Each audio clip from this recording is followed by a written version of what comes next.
The voyage started just like any other. The cargo ship SS Cotopaxi is making another journey to Havana, Cuba to deliver coal. It's November 29, 1925. For Captain Meyer and his crew, leaving Charleston Port, South Carolina, it will be the last trip the ship ever makes. Its route ran through the Bermuda Triangle. 2 days into the trip, the Cotopaxi sent out a distress signal. It had got caught up in a strong tropical storm and turned over on its side. The wind was very strong and there was powerful lightning as well. Rain gradually filled the ship's hold. Then there was a bright white flash, and the ship disappeared without a trace. Later, its wreckage was found in the Gobi Desert, which is in a completely different part of the world. All 32 crew members, including the captain, were missing. Of course, the part about the Gobi Desert is fictional. For one of his movies, Steven Spielberg came up with the idea that the ship was moved there by aliens. Still, in real life, the ship was never found, and its crew really did disappear. It was officially declared missing a month afterward, and nobody could find the wreck. It seems like a classic case of mysterious things going on in the Bermuda Triangle. But most mysteries are solved sooner or later. In 2020, the Cotopaxi was found. A man named Michael Barnett had moved to Florida to study shipwrecks off the coast. One wreck in particular really caught his attention.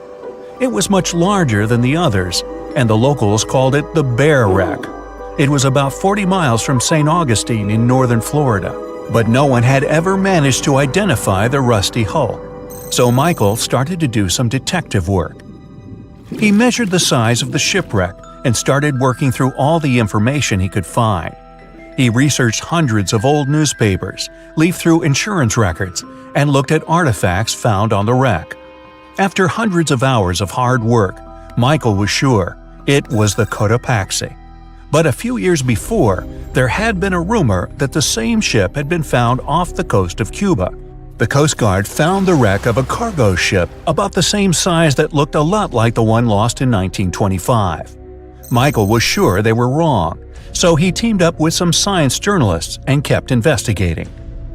Soon they discovered something that seemed to confirm Michael's belief. Divers found brass valves with the letters SV on them in the wreckage of the ship. Michael suggested these initials referred to Scott Valve Manufacturing Company. The headquarters of this company was in Michigan, not far from where the Cotopaxi had been built. The company had probably supplied parts for the Cotopaxi.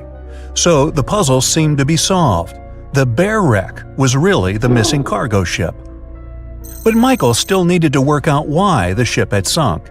Did something mysterious really happen to the Cotopaxi in the Bermuda Triangle? Later, Michael found the testimony of the ship's carpenter among some old papers. The carpenter claimed that the hatches covering the coal on the ship had been in a terrible condition before it sank.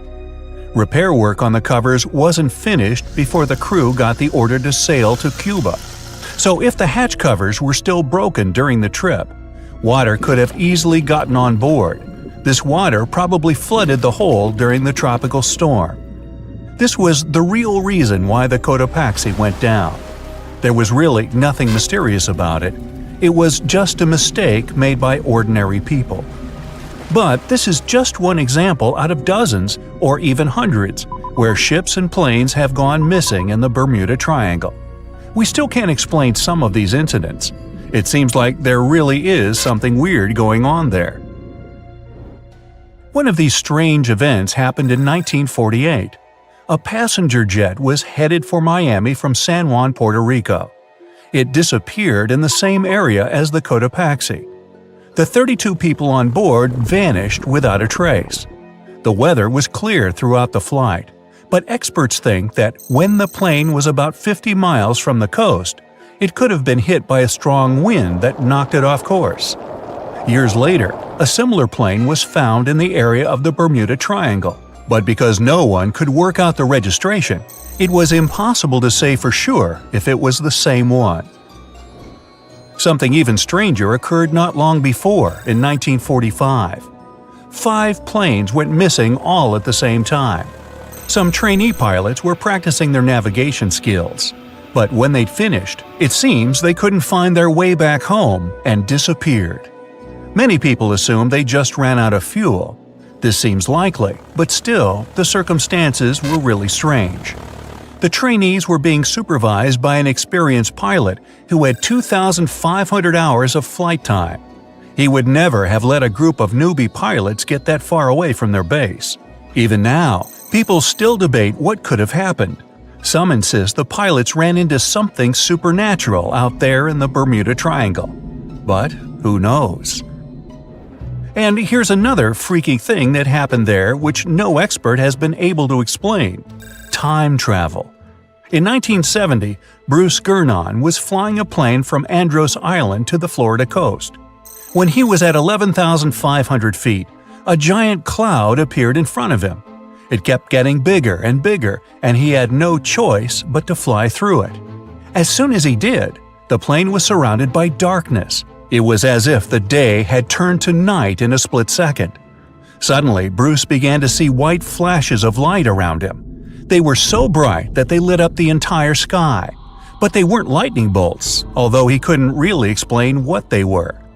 The plane continued through the strange cloud for almost a half an hour. Bruce noticed that the cloud changed shape during this time. The space around the plane turned into a tunnel. Then the tunnel started narrowing. Bruce became really tense as he tried to cope with the plane's controls. All his instruments and navigation equipment were going crazy, and the electronics stopped working. Then, a white light appeared at the end of the tunnel. Just like in the movies, the plane escaped the closing cloud tunnel at the very last second. Everything was fine, but now Bruce found himself in some white fog. He had no idea where he was. Then he managed to contact ground control. He was shocked when he learned that his plane was already in the airspace above Miami. It seemed that something impossible had happened. Bruce was meant to cover a distance of about 250 miles during the flight. This usually took 1.5 hours, but he had managed it in just 47 minutes, almost 2 times faster than normal. When Bruce landed, he went to check the amount of fuel left in the tank. It turned out he'd used up a lot less than the normal amount of fuel as well. Could there be a logical explanation for the time-traveling plane? Well, records show that a large number of sunspots were detected on the surface of the sun that day, and there was a strong solar wind. This could easily have made the electronics and devices on the plane go crazy. But what about the mysterious cloud? The Florida coast is a place where 2 large air currents meet. One has a high pressure and the other is a low pressure one. This causes a lot of storm clouds in the area. But people still debate how Bruce was able to cover the distance so quickly. Some people say that some kind of mysterious dark energy was involved. Others say it was a gravitational anomaly that curves space and time. Others think that Bruce is just a fraud. We still don't know the truth. So, is there really something supernatural about the Bermuda Triangle? Or is it all just coincidences and made-up stories? The truth is that no more planes and ships disappear in the Bermuda Triangle than anywhere else in the world. Its ruins lie somewhere in the darkness of the ocean depths, covered in seaweed, damaged by the ravages of time. The city of Atlantis allegedly existed 12,000 years ago. Then it sank, and over centuries, people have been passing stories about it.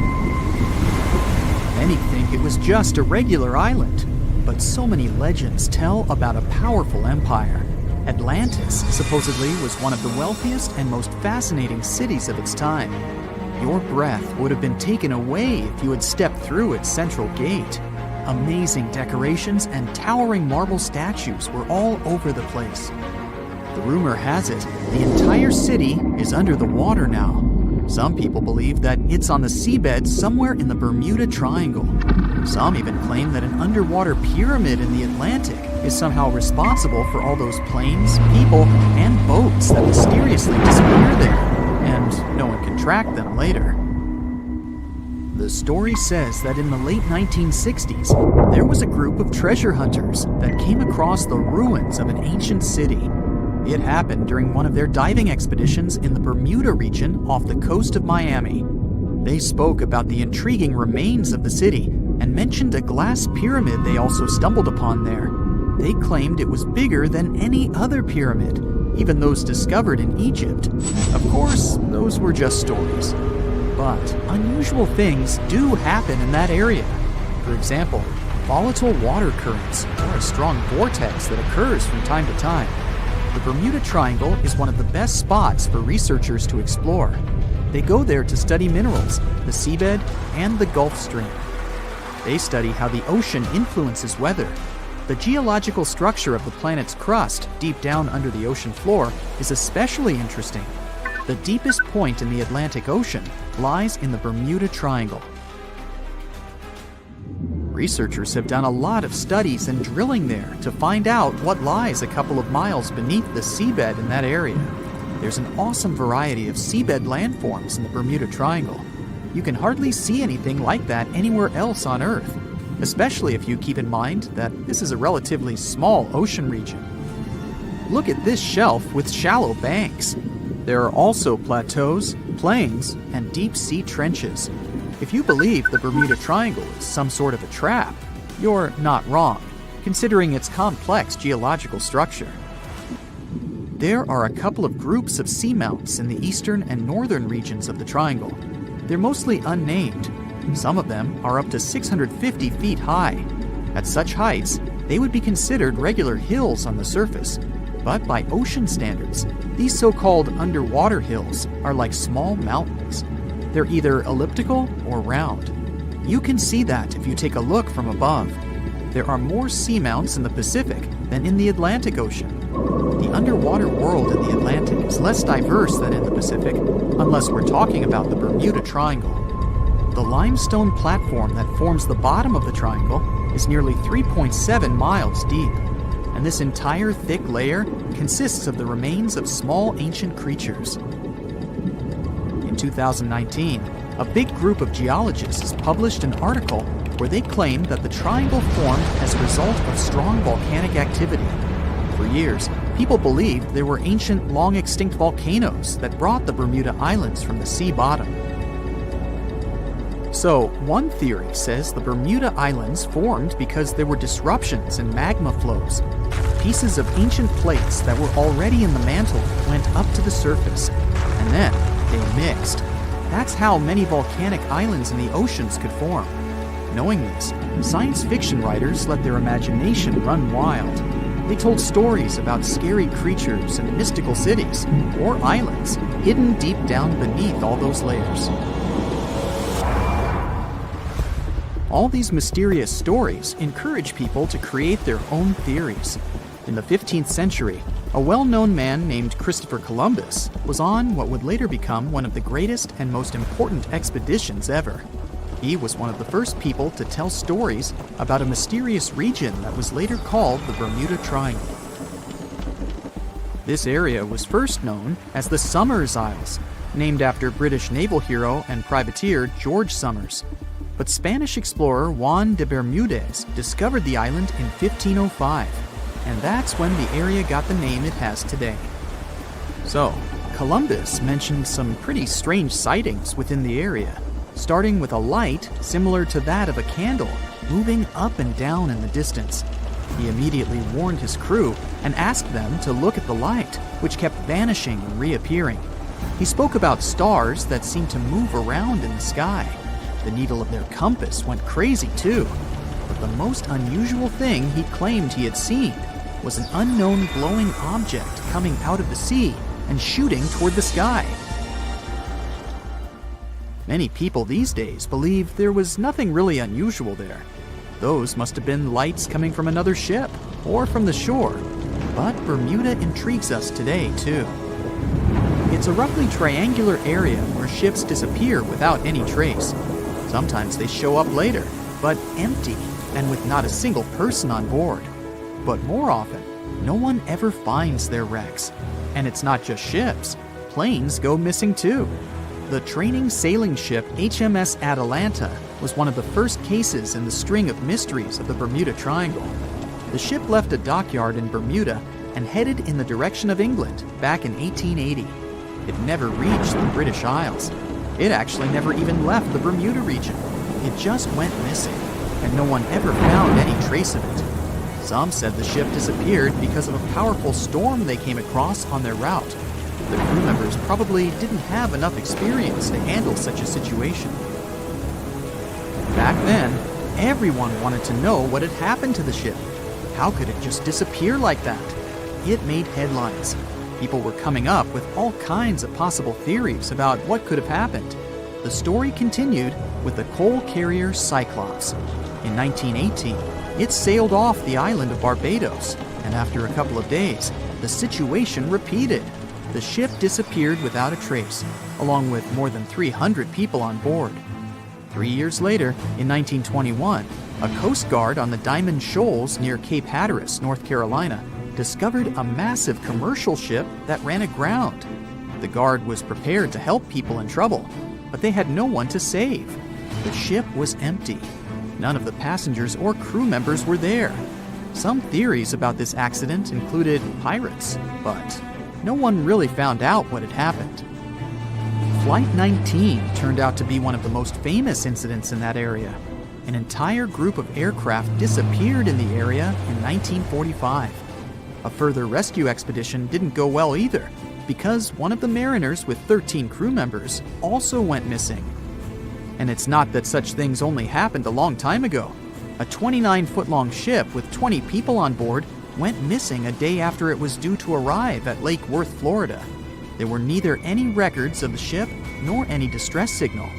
The search mission involved boats and aircraft and lasted 84 hours. The rescue team covered an area that was nearly 2 times the size of the entire state of Massachusetts, but still nothing. The Bermuda Triangle is a place of great mystery, but the islands are a perfect spot for travelers. It's an excellent place if you're into golfing, for example. So, if you're lucky, you might easily run into some famous golf players or celebrities while there. And here's something interesting for music fans. John Lennon got inspiration for nearly 25 of his songs on one of these fascinating islands. The moon shines brightly and illuminates the black water of the ocean. Thick fog descends on it in ominous silence. Then, it's suddenly broken by the creaking of wooden boards, followed by a rippling of the waves.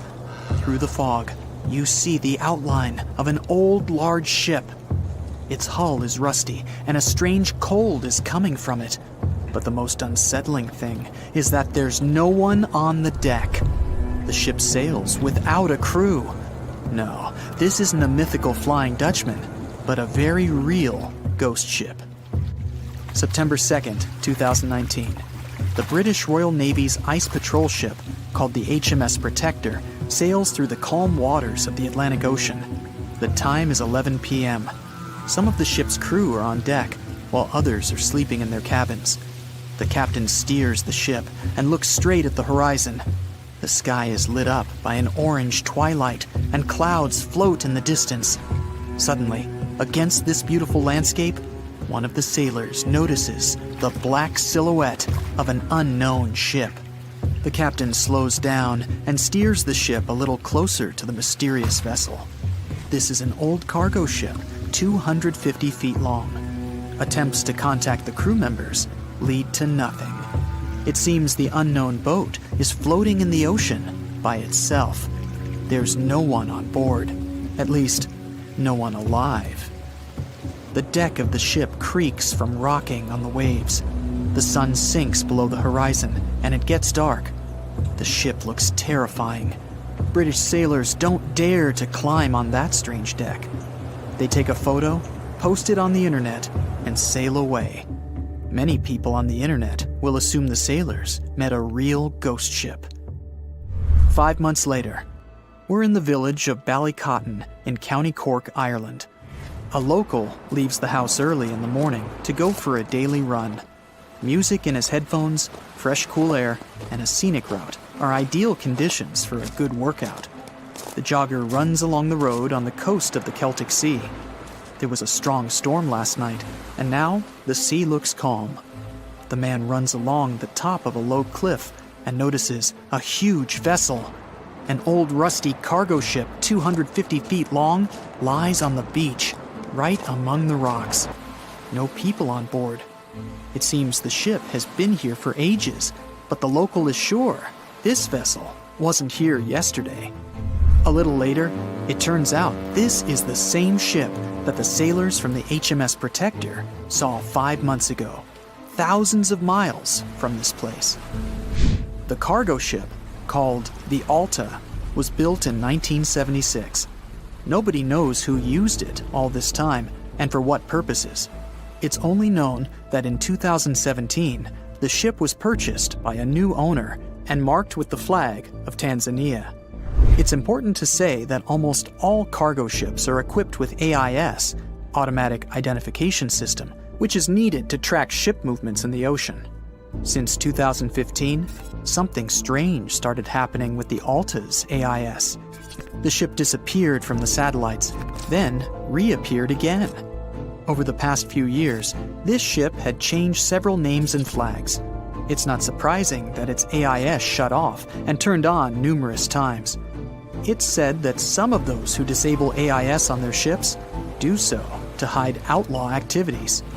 The ship's captain, whoever it was, clearly didn't want to show the Alta's movements. As AIS showed in 2017, the ship had sailed near Greek port cities. The Alta made 12 stops in 3 such cities in different parts of Greece. Then, the AIS signal disappeared, and 10 months later, the Alta reappeared near the northern coast of Africa, 1,200 miles from Greece. In September of 2018, the ship was sailing about 1,400 miles southeast of Bermuda, and at that time, the crew members started having problems. There were 10 people on board the Alta. On September 19th, the ship's engine failed right in the middle of the Atlantic Ocean. The nearest shore was very far away. The ship began to drift. As days passed, the crew couldn't fix the vessel. Food supplies were running low. The crew started to panic and tried to contact someone. The situation got worse as a strong hurricane was approaching the place where the ship broke down. Crew members contacted the U.S. Coast Guard. On October 2nd, a helicopter headed towards the ship. Food and water were unloaded on the Alta. This was enough for the crew to bide their time for several days. About a week later, a rescue boat sailed about 1,500 miles to reach the Alta and help the stranded sailors. Shortly before the start of the hurricane, American rescuers succeeded. The entire crew of the wrecked ship was taken to Puerto Rico. The Alta remained drifting in the ocean. After a while, another ship arrived to tow it to the coast of Guyana. Then, something went wrong again. The ship was hijacked. Who did it and why remains a mystery to this day. But then, for some unknown reason, the thieves decided to abandon the ship and left it to drift in the ocean. For almost a year, the ship's location couldn't be tracked. Then, in September 2019, the vessel was found by the British Royal Navy. How the Alta was able to cover the distance across the Atlantic and wash up on the coast of Ireland is unknown. An investigation has been launched in Ireland. It's necessary to identify the owner of the vessel and find a responsible person to take on the task of towing it. But no one has since been found. Once, an unknown person called the Irish authorities and introduced themselves as the owner of the ship, but didn't provide any evidence. Several barrels of oil were found on board the Alta.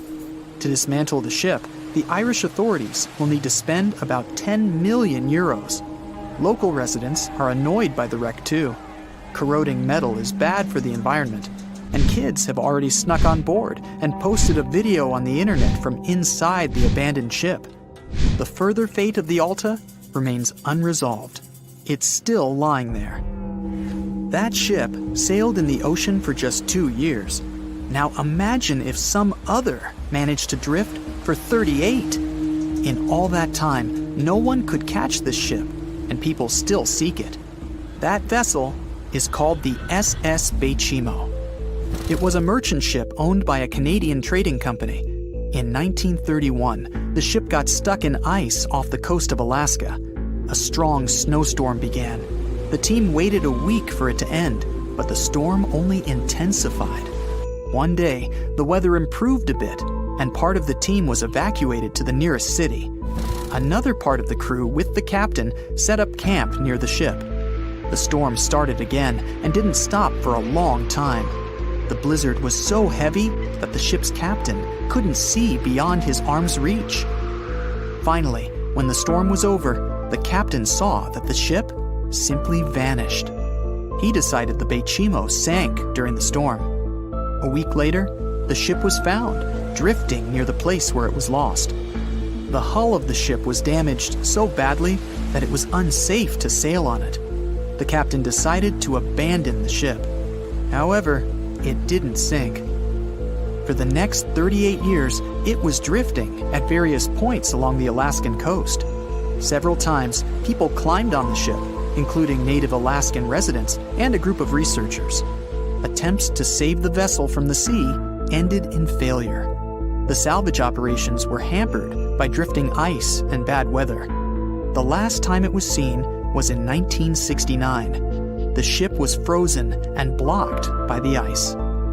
In 2006, the government created a special project to find the Beachcraft. However, in all these years, the ship still hasn't been found. Its fate is unknown. It's likely that the ship has finally found peace and is now lying on the seabed of the Chukchi Sea. The legend of the Bermuda Triangle. It's one of the few mysteries we still can't solve. Let's rewind back about 600 years. The story begins with an Italian man. He wanted to sail across the ocean to reach Asia, a continent rich with spices, silk, minerals, that kind of stuff. Getting there by land would take ridiculously long, so he figured, hey, why not to build some sturdy ships, gather a couple of sailors and set off to Asia? What could go wrong? That man was Christopher Columbus, by the way. In 1492, with a little help from Spain's royal family, he embarked on his journey. Everything was going well. I mean, apart from totally going the wrong way. But as he got to the end of his voyage, he noticed something very strange. He didn't know it at the time, but he was sailing through the infamous Bermuda Triangle. The BT, the point of no return, the scary place between Bermuda, Puerto Rico, and Florida. There are loads of stories of ships, boats, and planes disappearing into this mysterious realm. Some were found years later, and some disappeared off the face of the earth, lying undiscovered at the bottom of the ocean. Maybe. We know one thing for sure. We have no clue what's going on over there. People have been trying to figure it out for years, but nothing. Zip, nada. So what was it that Christopher Columbus saw that fateful evening? What freaked him out so bad? According to his logs, Columbus saw a huge flash in the sky. I don't care how tough you are, if you're sailing around with no clue where you are, and then you see a massive flash right in front of you, you'd find me hiding below deck, chewing on a lemon or something. That's not the only sea mystery out there, not by a long shot. Heard of the Kraken? A giant squid that can swallow a whole ship. No? You're lucky. Imagine cruising on a ship, wind in your hair, hands on your hips, like, those old pirate movies. Then a huge squid creeps up on you from deep down in the cold, dark water.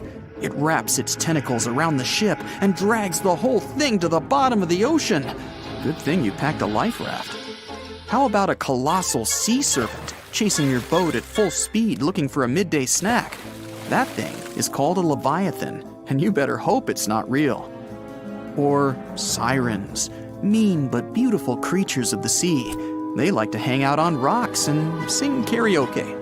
Their magical voices attract sailors who sail their ships right into the sharp rocks. Now, mermaids, on the other hand, totally awesome.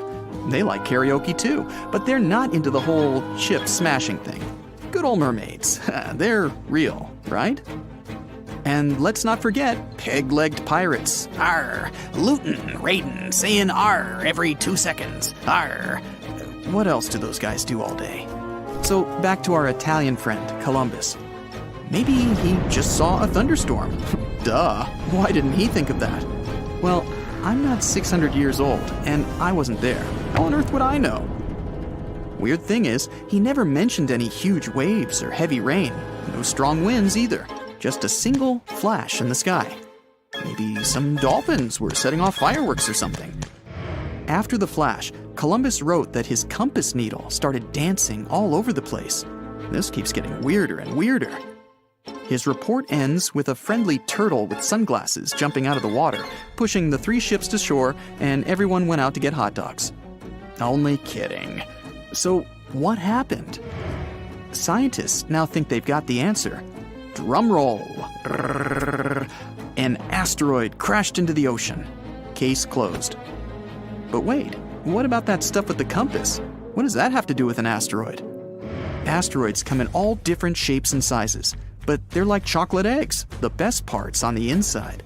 They're packed full of minerals and metals worth trillions of dollars. Scientists are even trying to figure out how to land on a big one and mine it. It'd have to be a really big one. I'm talking about an asteroid the size of Rhode Island. Why? Because chances are it'd have a magnetic field around it, making it way easier to land on. Scientists think that the magnetic fields around some asteroids can last for millions of years. Mystery solved. Maybe. Captain Christopher Columbus's compass went cuckoo crazy because of an asteroid crashing right in front of him. That actually might explain some other strange Bermuda tales. About 100 years ago, the USS Cyclops left Barbados on its way to Baltimore and sailed right through the middle of the Bermuda Triangle. It never arrived. Search teams spent ages looking, but they couldn't find anything. It just vanished, just like that. In 1945, 5 military planes vanished without a trace. They flew right over the Bermuda Triangle. So if there is an asteroid sitting at the bottom of the sea somewhere, why is it still causing problems 500 years later? Radar and old-school compasses rely on the Earth's magnetic field. Radar's how they track flights all around the world.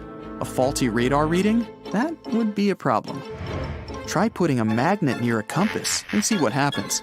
The compass needle is its own little magnet, always pointing north. But if you put it next to a strong enough magnet, the needle will spin around to face it. What if that compass is all you've got to guide you to shore? Chinese ship captains were the first to invent compasses. Before that, people used to sail along the shore, or just to islands that they could see. Having compasses meant those early sailors could write down where they went, so other people could get there too. So now that we have all this new tech, the question is that asteroid even still down there? How would we get down there to find out? It wouldn't be the first ever deep sea dive. We've already been down the Mariana Trench, the deepest one on Earth. The Mariana Trench makes climbing Mount Everest look like a joke. Only 2 people have ever been down there. Because it's so deep, the water pressure is insane. The only way down is in a high-tech tank, something that won't crush in on itself under pressure. And that kind of thing doesn't come cheap. Down there, just a lot of darkness, quiet and beauty, and a bunch of weird animals. The Bermuda Triangle isn't as deep as the Mariana Trench, so we might get down there one day. We might see that asteroid that Columbus saw, this time with millions of tiny fish on it who've made it their home. All those lost ships and planes that disappeared should be down there somewhere. Or we might see something we were never expecting. We might find ancient species of squid, sharks, and turtles with special skills like night vision. We might find gold. Loads of ships full of gold and silver sank on their way back to Europe from the Americas. Some wrecks had evidence of fire. Some were split in 2. Most of them are still out there. Japanese divers once found an ancient underwater pyramid-looking thing. They don't even know for sure if it was natural or man-made. Up in the Baltic Sea, someone snapped a bizarre sonar image of a spaceship? Or just a strange-looking rock? A Swiss lake was hiding a sweet vintage car. After it was dragged to shore and cleaned, it was sold for over $350,000, and the tires still had air in them. Japanese fishermen once found a small round boat that had a glass top on it. There was a red-haired woman inside. Some thought it was a fairy tale come true. Some thought she was a magical creature, and some thought she was a spy.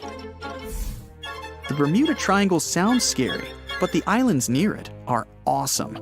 Bermuda is a tiny island where they speak English, and the other points of the triangle are the tip of Florida and the American island of Puerto Rico.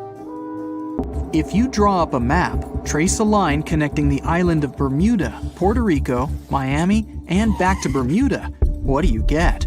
The infamous triangle, known for swallowing thousands of ships and aircraft over the centuries. But there's a new mystery to this already enigmatic place. Something's lurking deep in the waters below, and it's leaving bizarre clues of its existence. Splash! Your submarine hits the water surface. You descend 100, 1,000, 2,000, 3,000 feet. It's getting darker. The sub's walls creak as the pressure grows. Over 1,400 psi. It's like the weight of a grand piano squeezing every square inch of your body from all sides. You've made it to your destination. All that's left is to spot the beast.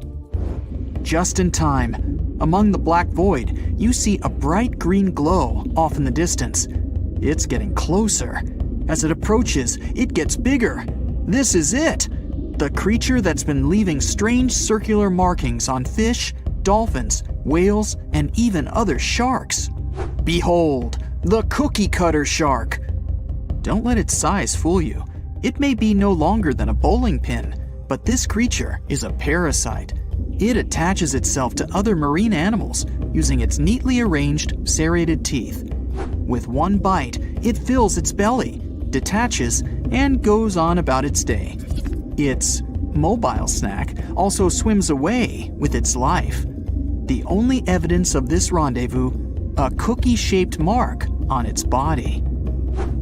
Don't assume you're safe in your submarine. These bold little guys have been known to go after subs too. You decide not to risk the shark punching a hole in the only thing keeping you from being squished to a pulp by the surrounding water. You journey on to meet other bizarre creatures lurking in the Bermuda Triangle. At twice the depth, you'll find the dragonfish. Unlike other deep-water inhabitants, these things produce light in the infrared range. Blue and green is what other fish stick to. This gives the dragonfish a huge advantage. It provides itself with light that other marine dwellers just can't perceive. Things that want to eat the dragonfish can't detect this light, as well as the critters the dragonfish likes to feed on. A truly unique deep-sea dweller is the vampire squid. Neither vampire nor squid, or octopus, this thing is a unique species of its own. It has the largest eyes compared to body size of any animal on the entire planet. When the vampire squid feels threatened, it curls its arms up and around its body. Essentially, the thing turns itself inside out. Another animal to avoid down here is the terrifying bobbit worm. It buries itself in the seafloor, leaving a small part of its body out. It waits for dinner time with its pincer-like mouth parts open. What's on the menu?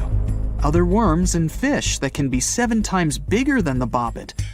It uses its 5 antennas to sense when lunch is close enough to snap. In an instant, the worm launches forward and grabs its lunch with its mouth parts. It's not done yet. Once it's got its jaws locked onto its lunch, the worm injects it with venom and pulls it down into the burrow to feast. One of the deepest trenches in the Bermuda Triangle is the tongue of the ocean. This is also the secret breeding grounds of tiger sharks. You'll instantly recognize them thanks to those darker gray tiger stripes on their sides. They're the second largest predatory shark species after the great white. And with a big size comes a big appetite. Marine mammals, smaller sharks, stingrays, and green turtles are all on the menu. If you ever come face to face with a tiger shark, hopefully not, remember this: you can tell the fish's age by looking at its stripes. They fade over time, so the younger the shark, the more pronounced its stripes. There's plenty of zooplankton in the Bermuda Triangle. These are, usually, small organisms that are essential to the ocean's food chain. But get this, if nothing ate them and they were left to grow out of control, zooplankton would cover the entire world in layers and layers in just 4 months. Oh, and the largest type of zooplankton is the jellyfish. Jellyfish were around long before dinosaurs. You probably know your body is 60% water. A jellyfish is 95%. So if it gets washed onto the shore, after a few hours, most of its body just evaporates into the air. There's also a jellyfish that lives forever.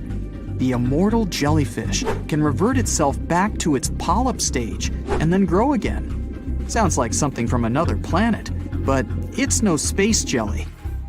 Those do exist, by the way. Back in the 1990s, NASA raised jellyfish in space to see what zero gravity does to them. They were just fine living up there in the cosmos. When they came back down to Earth, though, they had trouble adjusting. The European eel hasn't been to space, but it is quite a globetrotter. It travels all the way from Europe to the Sargasso Sea, where the Bermuda Triangle is located. In the larval stage, it just drifts around the ocean for as long as 3 years sometimes. It's also the chameleon of the sea. Over the years, the European eel changes color, going from translucent to yellow to metallic silver. They're nocturnal and secretive, pretty much the ideal companion to have when you raid the fridge at midnight. A giant squid over half the length of a football field once washed up on a Florida beach. Researchers suspected this behemoth came from the Atlantic Ocean near the Bermuda Triangle. Giant squids are the longest invertebrates, meaning they have no backbone. They also have the biggest eyes on Earth, ever. They're as large as a soccer ball. Another creature found near the Bermuda Triangle is Starer's cave shrimp.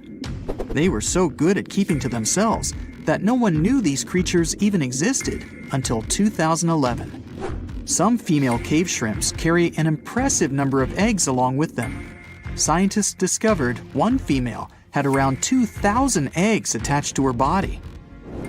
The Bermuda petrel is the national bird of, yes, you guessed it, Bermuda. It's the second rarest seabird on the planet. In fact, people thought it was extinct until 1951, when they spotted a few on the island. It has an eerie cry that'll send shivers down your spine. The Nassau grouper can only be found on the coasts of South Florida. This fish lies in wait and ambushes its lunch of other fish, crabs, and lobsters. It's sort of like a vacuum cleaner because it inhales its food through its huge mouth. The fish has a cool defense mechanism too. Like the chameleon, it changes color when it feels it's in danger. Sometimes it takes on a lighter or darker shade of its own color to blend in with the environment. So, you may spot a Nassau grouper, or you may not. If you happen to visit the Bermuda Triangle, you'll probably see a hammerhead shark. They use that iconic hammer-shaped head to pin their lunch, stingrays, onto the ocean floor. The shape of their head also gives them better vision. They can see almost 360 degrees all around, above and below them. Well, save for one blind spot right in front of their nose. The hawksbill sea turtle may not look intimidating, but this guy will eat anything it can get its bird-like beak around. Sea sponges, algae, and even venomous jellyfish. A lot of the stuff on their menu is inedible for most, but their body fat can absorb the venom and toxins, so they go unscathed. The Bermuda Triangle is also home to green glowworms. They're not really worms, but larvae. They produce that bright light from an organ near their tail. This light makes smaller creatures come toward them, making it easy for them to catch their lunch. Most of the time, they look pretty ordinary, but they have an oddly fixed schedule. Every third night after the full moon during the summer, at an exact time, the glowworm lights up. But back to more nightmarish creatures of the Bermuda Triangle. There's the goblin shark. known as a living fossil because it's the only one left of its animal family. It's only about the length of your forearm and looks like nothing special. But watch closely as its lunch gets too close. Boom! The shark's jaw shoots out of its mouth and grabs onto the unlucky creature. Once the teeth have locked in, the jaw goes right back in the shark's mouth. And yes, you share the planet with this thing. The airplane involved was a Beachcraft Bonanza single-engine aircraft. On board, pilot Bruce Gurnon had 2 passengers, his father and business partner. They took off from Andros Island in the Bahamas and headed northwest for the Florida coast. It was December 4th, 1970. If you draw up a map, trace a line connecting the island of Bermuda, Puerto Rico, Miami, and back to Bermuda, what do you get? Yes, it's a triangle, a sinister polygon known for mysteriously swallowing over 2,000 ships and 200 aircraft over the centuries. Bruce Gurnon's plane was within its hungry grasp. But this was a typical flight Bruce had made dozens of times before. The trip usually took about an hour and a half, with no hiccups or mysterious phenomena whatsoever. The men were no more concerned than you would be during your daily commute to work. Oh, but this time would be different. They would face very unusual circumstances indeed. Bruce took off and started gaining altitude. Strange things started happening right from the get-go. At an altitude of about 1,000 feet, he noticed a small cloud up ahead. But it kept growing. Not from the plane getting closer, this thing was actually getting bigger in size. Bruce had to fly through it, and he came out the other end just fine.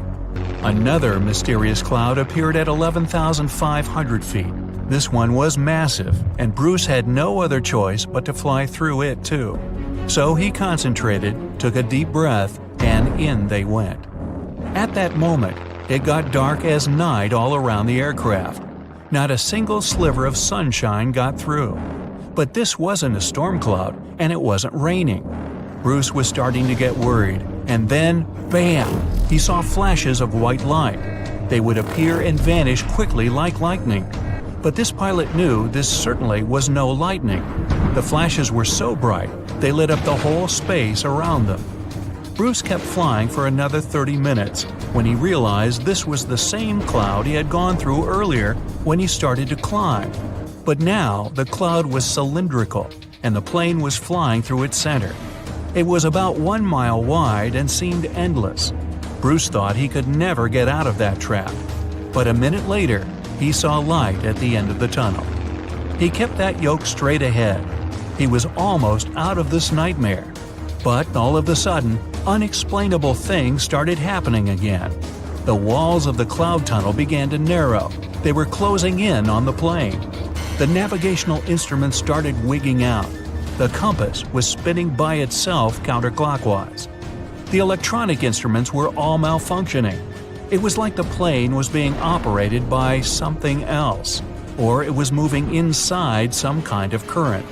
All of Bruce's attempts to take control were to no avail. He kept flying through that tunnel, bound and determined to get out of this thing and live to tell the tale. The walls kept narrowing, smaller and smaller, wrapping like a vortex. Bruce was running out of time. He had to get out of this place fast. The next 20 seconds were the most intense of his life. But then, he burst out of this foggy trap. As Bruce described later, he felt weightless for 5 seconds as his plane left the tunnel. The clouds dispersed, and now the aircraft was in a grayish haze. The men let out a big sigh of relief. He immediately grabbed the radio and contacted ground control. Bruce wanted them to determine his location. But when the dispatcher looked at the green screen, his face became contorted with confusion. Bruce's plane wasn't on the radar. It was as if the thing was invisible. But then the dispatcher said the aircraft was already in Miami airspace. Bruce was utterly shocked by this information. It just couldn't be true. The distance the Beechcraft was supposed to cover was about 250 miles. Remember, the whole trip usually took around 90 minutes. But this time, It took just 47 minutes to get to the destination. This model of aircraft can only cruise at about 180 miles per hour. Do the math, and anyone would understand that this was physically impossible. The dispatcher must have made a mistake. But when the clouds parted, Bruce saw that he really was over Miami. The plane landed safely, and it was time to try and solve this mystery. So what happened on that flight? Bruce checked the remaining fuel and his watch. After a short calculation, he was only more confused. The plane hadn't gone through the amount of fuel it should have. Bruce couldn't have been wrong. He was a very experienced pilot. By his early 20s, he already had 600 hours of flight under his belt. And he was all too familiar with this airspace he'd flown countless times. All the evidence in hand seemed to indicate that Bruce's plane just skipped over almost half the entire distance. The man thought about this bizarre occurrence for a long time. He even consulted with professors and experts, but none of them could give an exact answer to what happened that day. So he came up with his own theory and even wrote a book about it. Bruce thought it all came down to this electric fog with white flashes. Others, however, theorized that dark energy was responsible for this time leap. Yes, that same dark energy responsible for the expansion of the universe. This energy could have curved time-space like a black hole, forming this strange tunnel. Bruce accidentally hit it, but he was lucky to get out of there. That's how he got into Miami airspace so fast. But dark energy is just a theory attempting to explain the unexplainable. To this day, there is no real answer for how Bruce was able to travel that distance in such a short time. But some details still can be explained. Archive records show that 84 sunspots were recorded that day, as well as a huge solar wind moving almost 440 miles per second. This would cause disturbances in the Earth's magnetosphere that could throw off the plane's instruments and radars. So Bruce's version that he was in an electronic fog could be right. And about these weird clouds. The thing is, they're pretty commonplace things in this area. Zones with low and high pressure are constantly colliding there. The result? Storm clouds. Perhaps that cloud growing before Bruce's eyes was simply two massive air currents crashing into each other. But so far, no one has been able to explain how the plane got to Miami so fast. Well, maybe in the future the truth will be revealed. In the meantime, it remains another mysterious riddle of the Bermuda Triangle. But it's still by far not the most shocking incident there. In 1945, a total of 5 planes went missing in the Bermuda Triangle all at once. On December 5th, some Navy student pilots were training in the area. The day's lesson? Navigation. Ironically enough, they couldn't find their way back to the base and got lost. Many people assume they ran out of fuel. This is likely to have caused the incident, but the circumstances were very strange. The students were under the supervision of an experienced lieutenant who had 2,500 flight hours. He would never let a bunch of newbies go so far that they'd get lost. The incident was called Flight 19. Even now, there's a debate about how it could have happened. 3 years later, a passenger jet headed to Miami from Puerto Rico disappeared in the same area. There were 29 passengers and 3 crew members on board. The weather was clear throughout the flight. But experts believe that when the plane was about 50 miles off the coast of Miami, it could have been hit by a strong wind that knocked it off course. Years later, divers found a similar-looking plane in the waters. But since it was lacking certain details and registrations, no one could confirm that it was the missing Miami-bound aircraft. The next month, in January 1948, another plane went missing in Bermuda. 25 passengers and 6 crew members just vanished somewhere between Azores and Bermuda. The mystery of this plane's disappearance, along with countless others, remains unsolved. The Bermuda Triangle is one of the most heavily traveled shipping routes in the world. Some skeptics believe that this fact solves the Bermuda Triangle mystery. Statistically, the busier the area, the higher the frequency of accidents and disappearances. While this makes sense, it's not the frequency of disappearances that's responsible for the mystery of the Bermuda Triangle. It's the lack of explanation or wreckage found. On his very first voyage to the New World in 1492, Christopher Columbus sailed through the Bermuda Triangle.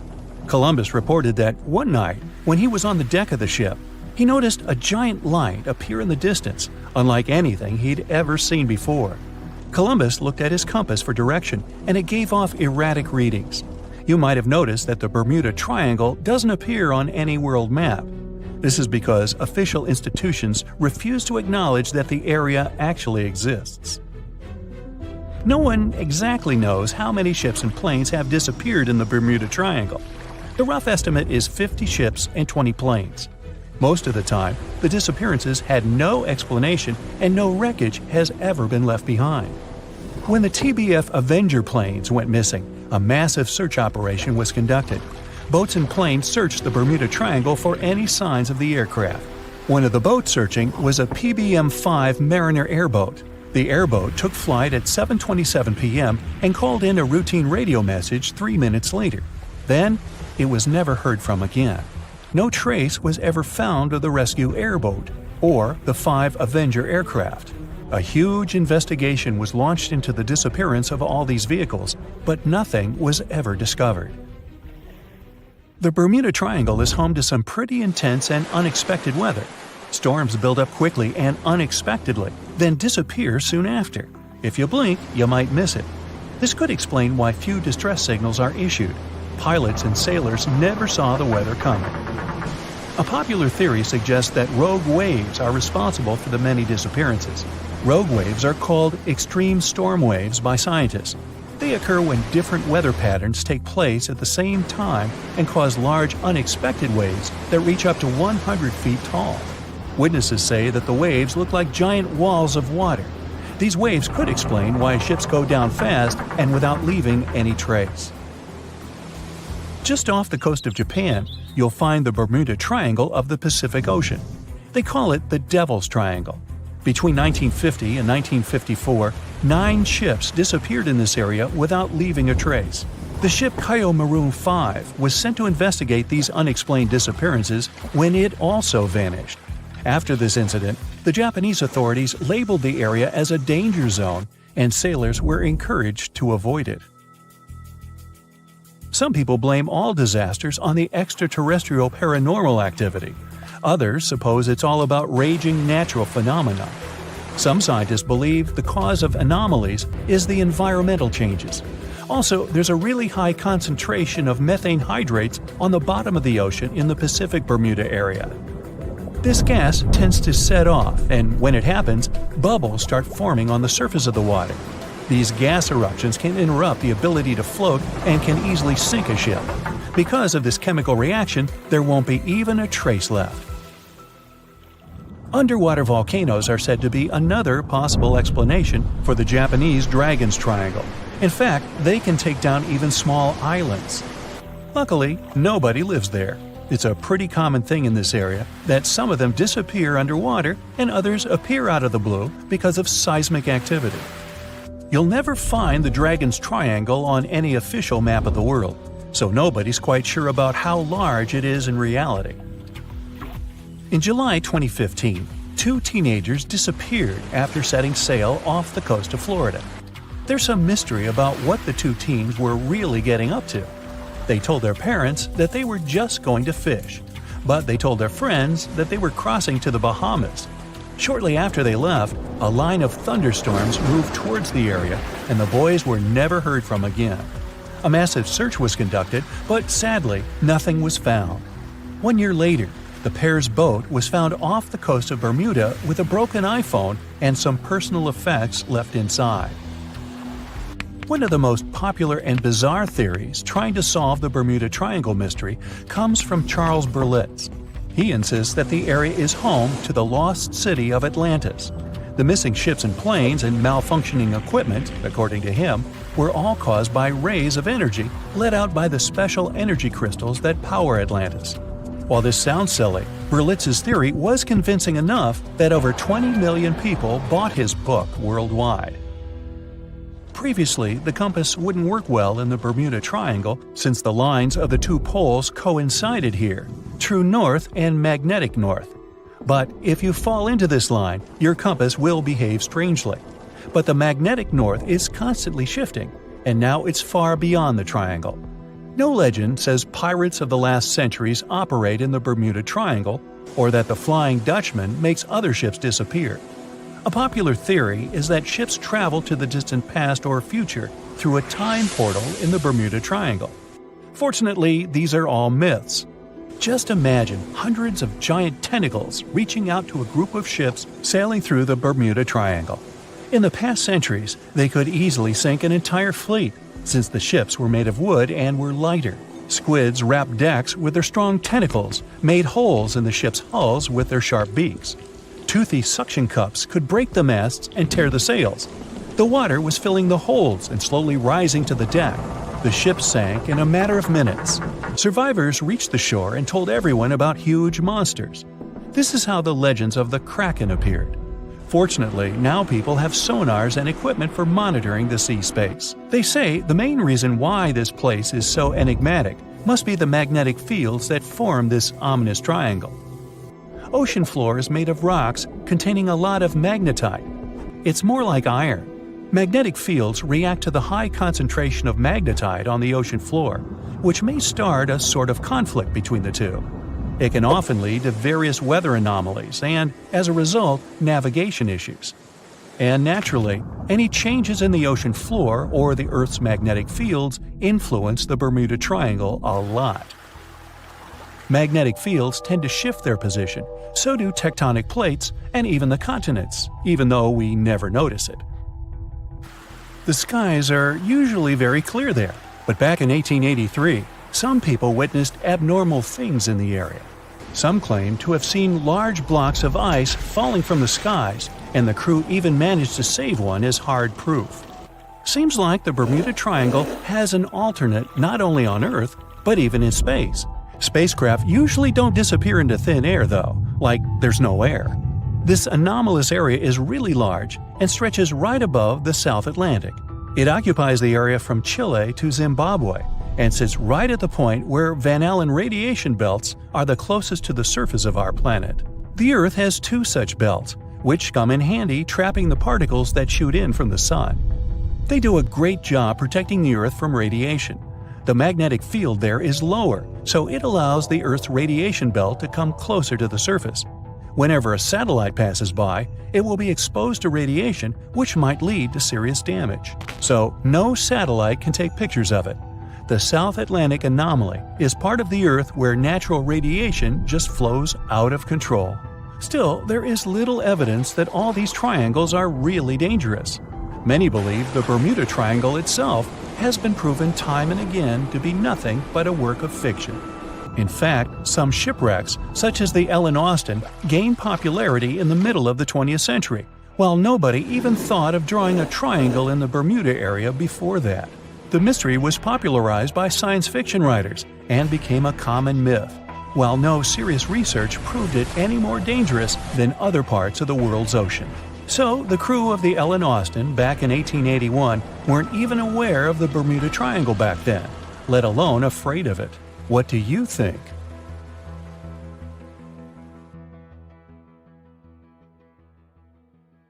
A bright flash on your left. Boom! Where did that lightning come from? Your plane shakes, your instruments stop working. A minute ago, the sky was clear and blue.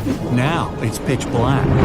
Your senses go haywire. You don't understand which way is up or down. It's a strange feeling. You're beyond time and space. Lightning flashes from all directions. Clouds envelop your plane and swirl it into a vortex. You grip the controls and repeat to yourself, "I'll get out of this. I'll get out." Through the dark and thick clouds, you see a ray of light. It's your only chance. Your plane flies toward the light like a moth to a flame, and whoosh! You break out of the terrible whirlwind. Your instruments are back to normal. The plane's no longer shaking. You're saved. That's how pilots who faced the Bermuda Triangle anomaly describe their experiences. Well, at least on TV shows. The huge chunk of ocean between Miami, Bermuda, and Puerto Rico remain the planet's most mysterious area. But it's not alone. Alaska has its own triangle. Since the late 80s, 16,000 people have disappeared there. Eyewitnesses to the Bermuda Triangle anomaly talk about thick fog, lightning, balls of light, and hallucinations. In Alaska, everything's a bit more complicated. People, planes, ships, they just disappear without a trace. There's no one around to tell us what it felt like. In 1950, a plane took off from Anchorage, Alaska, headed for Great Falls in Montana. It was carrying 8 crew members and 36 passengers. 2 hours after the start of the flight, the captain radioed in that everything was fine. Then, silence. The 100-foot-long plane seemed to evaporate into thin air. 85 aircraft and around 7,000 people searched for the plane. No trace. Not even a screw, bolt, nothing. That plane mystery made the Alaskan Triangle famous. If you look on a map, it's a wild and mostly unpopulated zone that passes near Anchorage, Barrow, and Juneau. If you connect the dots on a map, you get an epic triangle. You can fit the whole state of Oregon in it twice. If you read around, you'll find a bunch of major areas on the planet where weird stuff keeps happening over land, sea, desert, and jungle. Scientists have many questions about these places. They all have extreme electrical and magnetic anomalies. Planes and ships disappear in them. People hear stuff, see stuff, and here's some of them. China's Black Bamboo Valley looks like a Hollywood set for a seriously scary movie. Here, everything's creepy and mysterious. Ha, perfect. Imagine a bamboo forest that stretches up 130 feet. The green plants live extremely close to each other and barely let in any sunlight. A strange fog hangs in the air. Where it comes from and why it's always there, no one knows. And the mysteries don't end there. For centuries, people have disappeared in the vast forest. Scientists believe the site's crazy geology is to blame. Cracks can suddenly appear in the ground big enough to fall into. There are sharp changes in weather and maybe even poisonous steam. Certain trees give it off when they fall to the ground. There's a long road through Ladakh in India. It's called the Magnetic Road. It slopes upwards and seems to violate the laws of gravity. Here's what happens. You drive to the foot of the hill, turn off the engine, and get out of the car. The car starts rolling uphill up to 12 miles per hour. Why does it happen? Theory 1. The hill has an incredibly strong magnetic pull, and it attracts cars once they get too close. The Indian Air Force supposedly avoids flying over it to avoid any interference with their equipment. Version 2. It's all just an optical illusion. The hills around it seem to fade into the horizon. It looks to us like the road is sloped up, but it's actually not. Huge Lake Michigan looks more like a sea than a lake. And over the past 400 years, 6,000 ships have disappeared in it. Why does it happen? The lake has its own mysterious triangle, and there are actually more unsolved mysteries here than in the famous Bermuda Triangle. In 1950, Flight 2501 disappeared over the lake, en route from New York to Minneapolis. The fate of the 3 crew members and 55 passengers remains unknown. In 2007, an underwater archaeology professor was surveying the bottom of Lake Michigan. He found stones arranged in a circle 40 feet down from the surface. They kind of look like Stonehenge in England, but why were they at the bottom of a lake? Who put them there? Archaeologists found a carved pattern on one of the stones. Its outline resembles a drawing of an animal. Now, that's not unusual, except that this particular animal, which looks like a mammoth, was probably carved around 10,000 years ago. Sleep is very difficult for the Venezuelan locals who live near Lake Maracaibo. Right at the place where the Catatumbo River flows into the lake, there are huge electrical storms that can go up to 10 hours long. 260 days a year. That's over 1 million lightning bolts over the lake every year. Scientists don't know exactly what causes the daily lightning parties.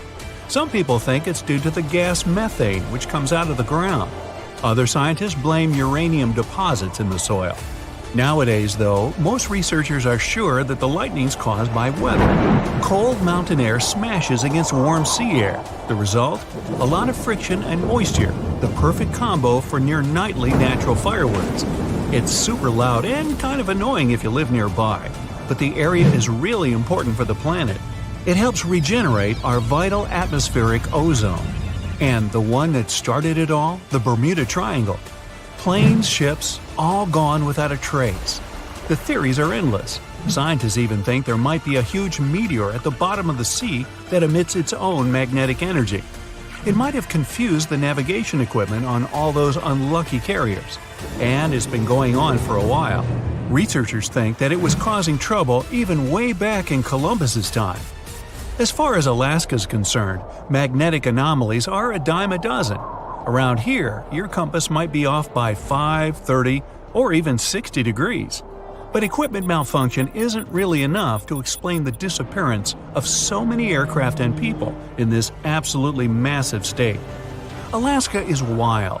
High mountains, never-ending forests, snow in the winter, and some serious heat in the summer. There are 3 million lakes, 12,000 rivers, and around 100,000 glaciers. There's only one person per square mile. California has over 250.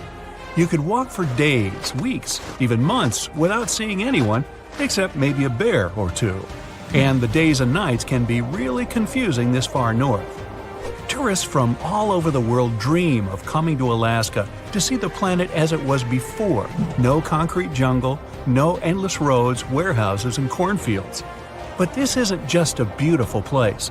It's also an incredibly dangerous place. You can get lost in the forest, run out of food, get soaked to the bone, lose your compass or GPS. In the harsh conditions of Alaska, danger's always just around the corner. Most vacationers just aren't prepared for that. 80% of the state's communities aren't connected to the road system. Back in the Wild West, horses carried people, products, and information. In Alaska, it's all about planes. Alaska has 9,000 aircraft and 8,000 pilots, and counting. That's more than 1 out of every 100 Alaskans. Sudden weather changes, frequent and wild rain, snowstorms, and fog. Not a great recipe for a smooth flight. The wings on Alaskan plains can get covered with ice. The fog can hide the snowy mountaintops, and strong gusts of wind can knock a tiny plane way off course. That's what those pilots have to deal with every time they take off. So, that plane that disappeared? Investigators believe that the Douglas C-54 Skymaster disappeared due to bad weather, and any debris was covered with snow or fell into a lake. 5% of Alaska is covered in glaciers, and there are loads of cracks in them, some big enough to fit a person, a few people, or even a whole airplane. More than 50 ships and 20 planes have disappeared in the Bermuda Triangle since the middle of the 19th century. This region isn't put on any paper map and is not an official region of the Atlantic. This massive water area is located not far from the southeastern coast of the US and still scares many sailors. But you aren't afraid and want to prove that there is nothing special in this place.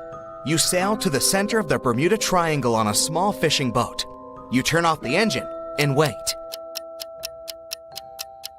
Several hours pass. The sun goes below the horizon. Night comes. You're about to return to the shore, but suddenly, it becomes too quiet. Then, you hear a splash of water. You look overboard and see hundreds of fish swimming to the surface. Something big scared them away. Something that comes straight from the depths. The next second, you notice big sparkling eyes and long tentacles reaching for the boat. It seems that one of the most terrible myths about the Bermuda Triangle turned out to be true. A huge squid dragging ships to the bottom. Stories about these squids appeared long before the emergence of the Bermuda Triangle myths. For centuries, sailors from Norway and Greenland told stories about a scary sea monster, the Kraken. In those stories, the Kraken broke the decks of ships with its giant tentacles and dragged them to the bottom. The approach of this creature is impossible to see since it's coming to you not from the side, but from below. But all these were just stories. Only in the 19th century, scientific evidence of the existing of these monsters appeared. A beak of an unknown squid was found on the coast of Denmark. The size of the find was about 3 inches in diameter, which is about the size of a human palm. Then, it became clear that the kraken was real, and it's just one variety of giant squid.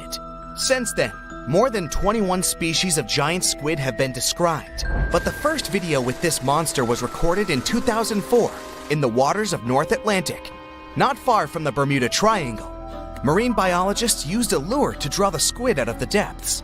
The huge monster was about 30 feet long, which is about half a subway car. It suddenly appeared out of the ocean darkness and quickly attacked the lure, squeezing it with its tentacles. After that, many cases of squid have been recorded on photos and video. Huge squids were washed up on the shore, swam past ships. According to some records, the largest monster ever found was 59 feet long and weighed almost a ton. This is the size of a big bus. Some scientists believe that giant squids can reach 150 feet in length, which is almost twice the size of a basketball court. But the big size is not enough to sink a ship. The first thing that helps squids do this is the surprise effect. Squids come from the depths, which mean they can be seen from the deck, but the monster can see a boat from afar. It has the biggest eyes in the world. One eye is about the size of a basketball. The eyesight of a giant squid allows them to see prey in the Black Sea depths and from a big distance. Most sea creatures on the planet can't see in such conditions. So, the squid notices your ship and decides that it's food. It quickly approaches the boat and attacks with its tentacles. The squid has 8 limbs and 2 extra longer tentacles the monster uses to bring food to the beak-shaped mouth. The others are covered with dozens of suction cups filled with sharp teeth. Nothing can escape if the squid grabs it. The squid wraps its tentacles around your boat. With the teeth on each arm, it bites the deck. 2 long tentacles can grab you while you're running around in panic. The squid can rock the ship from side to side until one of its parts sinks in the water. You fight off 2 long tentacles and fall off your feet. The squid's 8 arms are squeezing stronger. You can hear the boat's hull cracking. The squid is big, but still can't sink a large metal object. Possibly, it couldn't have sunk huge ships that disappeared in the Bermuda Triangle. You see how the squid swims away into the depths. You're lucky this time, but you definitely wouldn't handle 2 such monsters. The existence of giant squids was proven more than 150 years ago, but people still don't know anything about them. The fact is that they are some of the most elusive creatures on Earth. They swim fast, spending most of their time at depths of 1,300 to 3,000 feet. To descend there, people need sturdy submarines and bulky equipment that create a lot of noise. The squid will notice them much earlier and swim away. Scientists don't know anything about their behavior, social life, habits, or a distance they swim during the day. And most importantly, we don't know how many of them are hidden in the water. The ocean is only 5% explored. It's possible that millions of giant squids swim in the sea depths. Just imagine hundreds of giant tentacles reaching out to a group of ships sailing through the Bermuda Triangle. In the past centuries, they could easily sink an entire fleet, since the ships were made of wood and were lighter. Squids wrapped decks with their strong tentacles, made holes in the ship's bodies with their sharp beaks. Toothy suction cups could break the masts and tear the sails. The water was filling the holes and slowly rising to the deck. The ship sank in a matter of minutes. Survivors reached the shore and told everyone about huge monsters. This is how the legends of the Kraken appeared. Fortunately, now people have sonars and equipment for monitoring the sea space. You start the engine to swim to the shore and notice that about 30 tentacles are reaching out to you from the water. 3 giant squids squeeze the boat from all sides and pull it down. It looks like there's no way out. You look overboard and see black eyes looking right at you. At this moment, you find a solution. Squids spend their whole life in darkness and are afraid of the light. Fortunately, you have a signal rocket. You use it to scare the monsters away. Squids go back down into the water, but apparently not for long. You release a few more rockets into the ocean and scream in fear. The red light illuminates the sea darkness, and you see hundreds of moving tentacles. They quickly swim away from the fire to a safe distance. At full throttle, you're sailing to the shore and releasing all the signal fires into the water. You don't give the squids a chance to get close to you. Finally, you get to land, confident that you will never return to this place. The bad news is, these creatures swim not only in the Bermuda Triangle. People found giant squid in the oceans all over the world. Yeah, it's possible the giant squid is the main reason for the disappearance of ships, but this doesn't make the Bermuda Triangle a unique place. Boats and cargo ships disappear all over the Atlantic Ocean. The Triangle is not even included in the top 10 of such places. Also, this area is one of the most popular shipping routes of the Atlantic. And the more ships sail in one place, the more ships are lost. Many scientists believe the reason of the disappearances here is strong storms and hurricanes.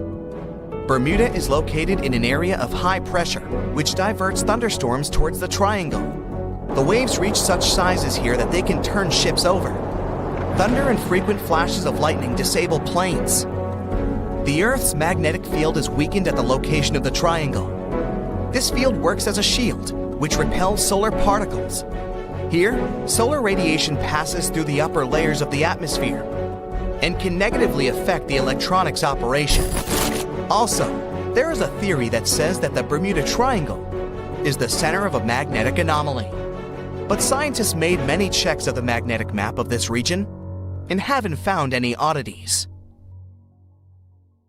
December 4th, 1970. Pilot Bruce Gernon had 2 passengers on board his Beachcraft Bonanza single-engine aircraft, his father and business partner. They took off from Andros Island in the Bahamas and headed northwest for the Florida coast. Sure, they were in the infamous Bermuda Triangle's airspace, but this was a typical flight Bruce had made dozens of times before. The trip usually took about an hour and a half with no hiccups whatsoever. Bruce took off and started gaining altitude. Strange things started happening right from the get-go. At first, he noticed a small cloud up ahead, but it kept growing. Not from the plane getting closer. This thing was actually getting bigger in size. Bruce had to fly through it, and he came out the other end just fine. He gained altitude, and yet another mysterious cloud appeared. This one was massive, and Bruce had no other choice but to fly through it too.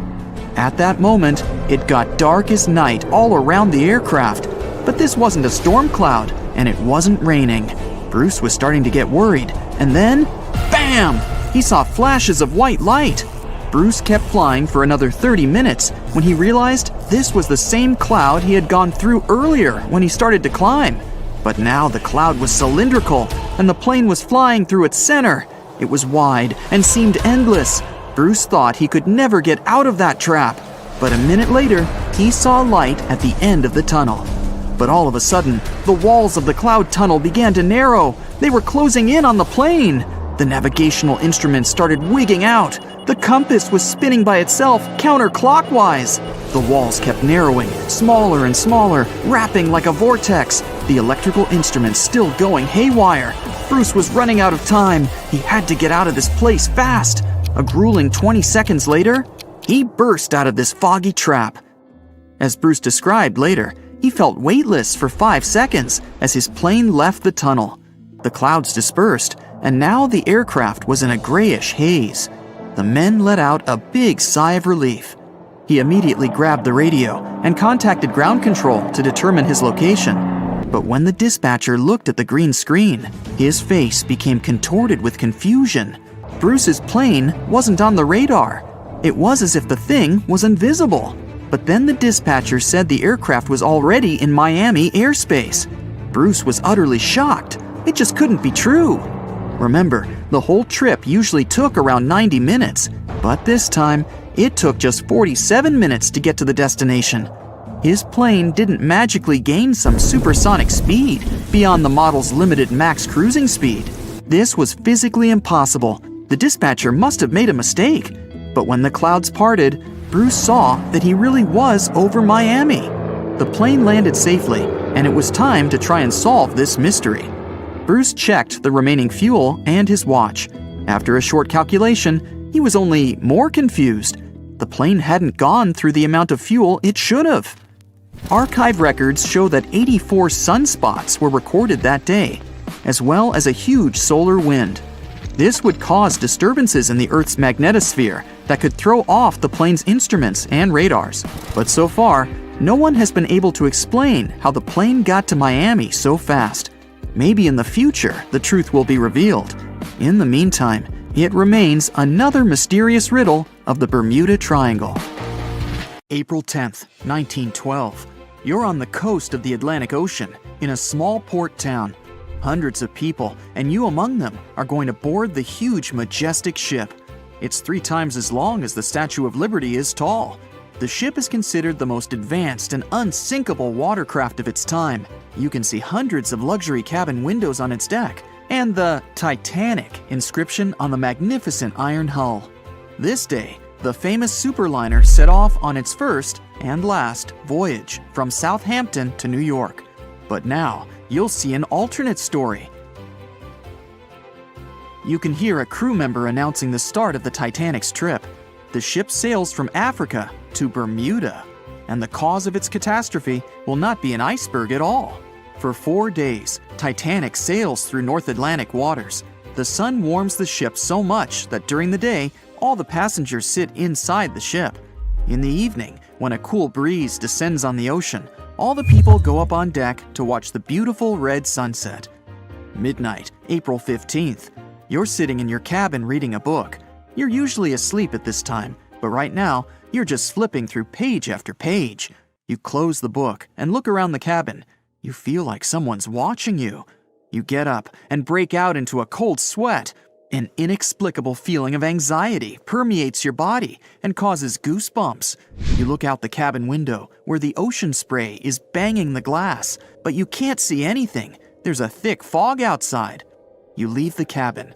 In addition to you, several passengers also left their beds because of a heightened sense of danger. They greet you and ask what's wrong, but no one knows. You head to the stairs to go out on the deck to see the situation. At this point, the floor goes out from under your feet. A strong push makes you fall. A rumble reverberates through the Titanic. You get up and see more and more people going out from their cabins. You run up the stairs and meet a crew member. He doesn't tell you anything, but his eyes are wide with fear. You go up on deck and can hardly see anything. A thick, wet fog has settled over the ship. Several passengers are holding their heads as if they have a headache. You see the captain and ask him what happened. The captain admits that he has no idea where you are. You see a compass in his hand. The arrow turns in different directions. It's impossible to determine where exactly the ship is now. Interestingly, there was no such thing as the Bermuda Triangle before 1964, but the first reports of missing ships in this area date back to the middle of the 19th century. Another push. This time you've managed to stay on your feet. It felt like something big just hit the ship. You run to the railing at the edge of the deck and stare overboard. Through the white fog, you notice a huge shark fin. You haven't seen the full size of the shark, but from what you've seen, it must be as long as a train car. The shark swims away, but after a few seconds, you can see its fin again. It quickly approaches the ship and grabs the iron hull with its huge jaws. The deck is shaking. You can hear the grinding of metal. It seems this huge predator just made a hole in the hull. Only one creature on the planet can do this, the Megalodon. It's an ancient marine predator that measured almost 60 feet in length. Megalodon had no competition in the ocean. It was at the top of the food chain. It's believed the shark disappeared millions of years ago, but the ocean is only 5% explored. Here, it's alive and swimming in the mysterious waters of the Bermuda Triangle. Everyone aboard the ship is panicking. People from the lower decks are running upstairs. The Titanic slowly sinks and tilts to the side. Everyone goes to the lifeboats, but no one dares to get in them while the huge ancient monster is around. The ship's bow submerges under the water. You stand on the left side of the deck and see the Megalodon bite off pieces of the iron hull. You shout to the people in the stern section that the Megalodon is busy and they have time to evacuate.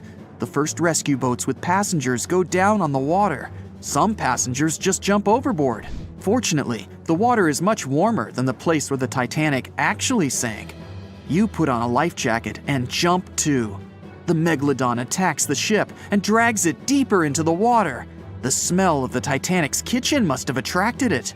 You find yourself among the ship's flotsam and lifeboats. The fog's finally rising. The starry sky and the moon illuminate the sea's surface. People help you to climb on board a rescue boat. Everyone tries to sail as far away from the sinking ship as possible. You see the huge shark swimming around the Titanic. At this moment, something distracts it, and the predator goes away. More than half of the ship is already under the surface.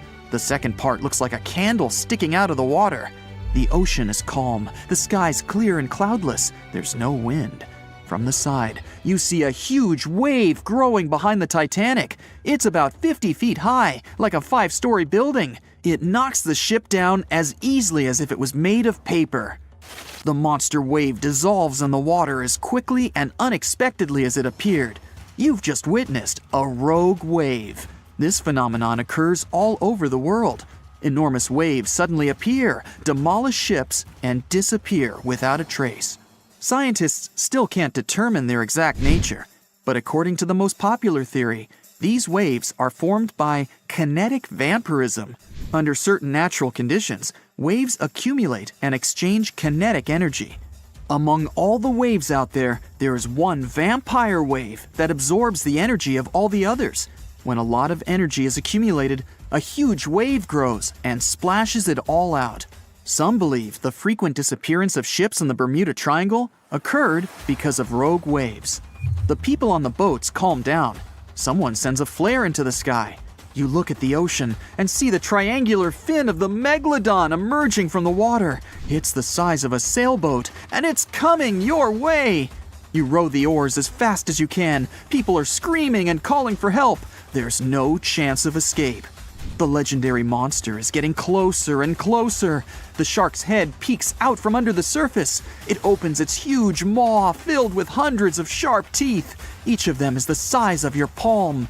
The boat would fit entirely inside the shark's mouth. It can swallow you whole. The shark stops and closes its mouth at arm's length from the boat. You can see the water bubbling around you.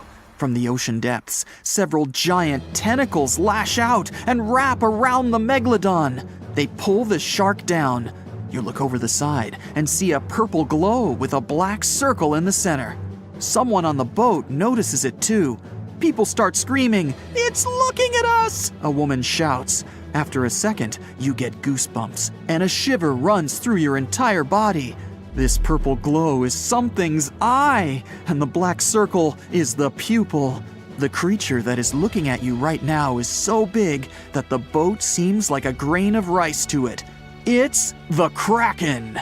The giant squid, an ancient monster that sank hundreds of ships, but whose existence has not been proven by anyone yet. Fortunately, the boat you're sitting in is too small to interest the Kraken. You can see its eye moving deeper away. Huge tentacles pull the struggling megalodon into the depths. An hour passes, and another big superliner arrives at the wreck of the Titanic.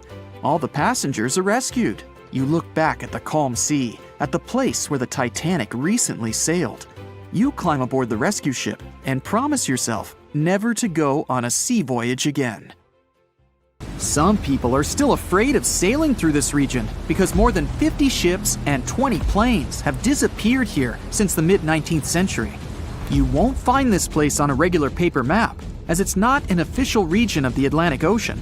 It's just an imaginary area of water in the shape of a triangle near the southeastern coast of the US. Right now, we're going there to debunk all the myths and fairy tales about this place. The most popular theory says that the ancient city of Atlantis was once located where the Bermuda Triangle is now. It was inhabited by a more advanced civilization than the rest of the people on Earth. In this area, some mysterious crystals were installed that generated infinite energy and powered the entire city. Then the city sank, and its ruins still lie on the bottom of the Atlantic. But among its ruins, there are still places where crystals work. They're the reason for most disappearances. Crystals randomly release beams of energy towards the surface and disable the electronics of planes and ships. There are no facts to support this theory. Someone once wrote this legend in a book about the Bermuda Triangle, and some people have been supporting it ever since. However, there's some oddity associated with electronics. Astronauts of the International Space Station noticed the Earth's magnetic field is weakened in the Bermuda Triangle area. This field is a shield that protects us from solar radiation. Above the triangle, the particles of the sun's rays move faster than in any other part of the planet. This causes unstable work in the electronics of satellites flying in the atmosphere of Earth. It doesn't apply to ships and planes, though. There's also a theory that the Bermuda Triangle is the center of a magnetic anomaly causing navigation errors, but regular checks of the magnetic map of this region don't reveal any issues. You arrive at the place, the water is calm, and there's no coming storm in sight. You look at the compass and see the arrow moving from side to side. Oh no, it's begun! Panic rises within you, and you quickly turn the steering wheel of the ship to sail away from this place. Oh, stop.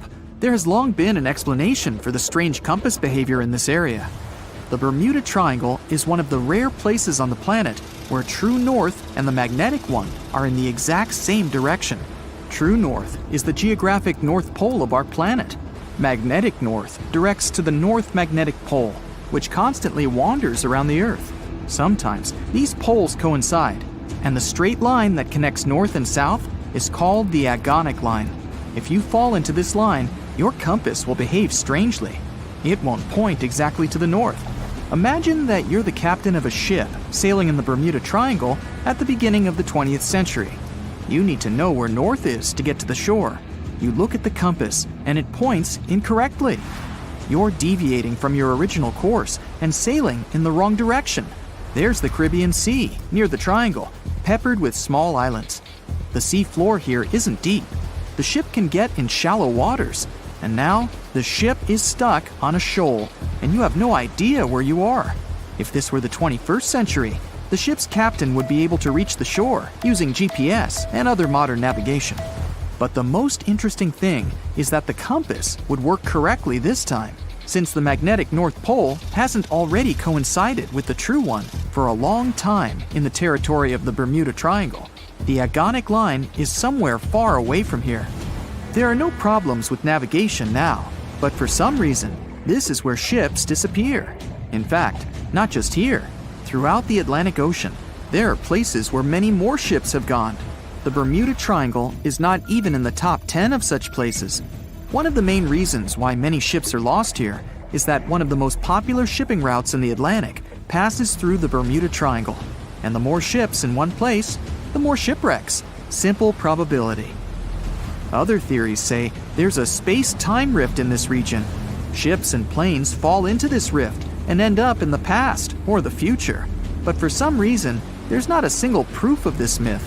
There's no reason to think that the rift is hidden somewhere here.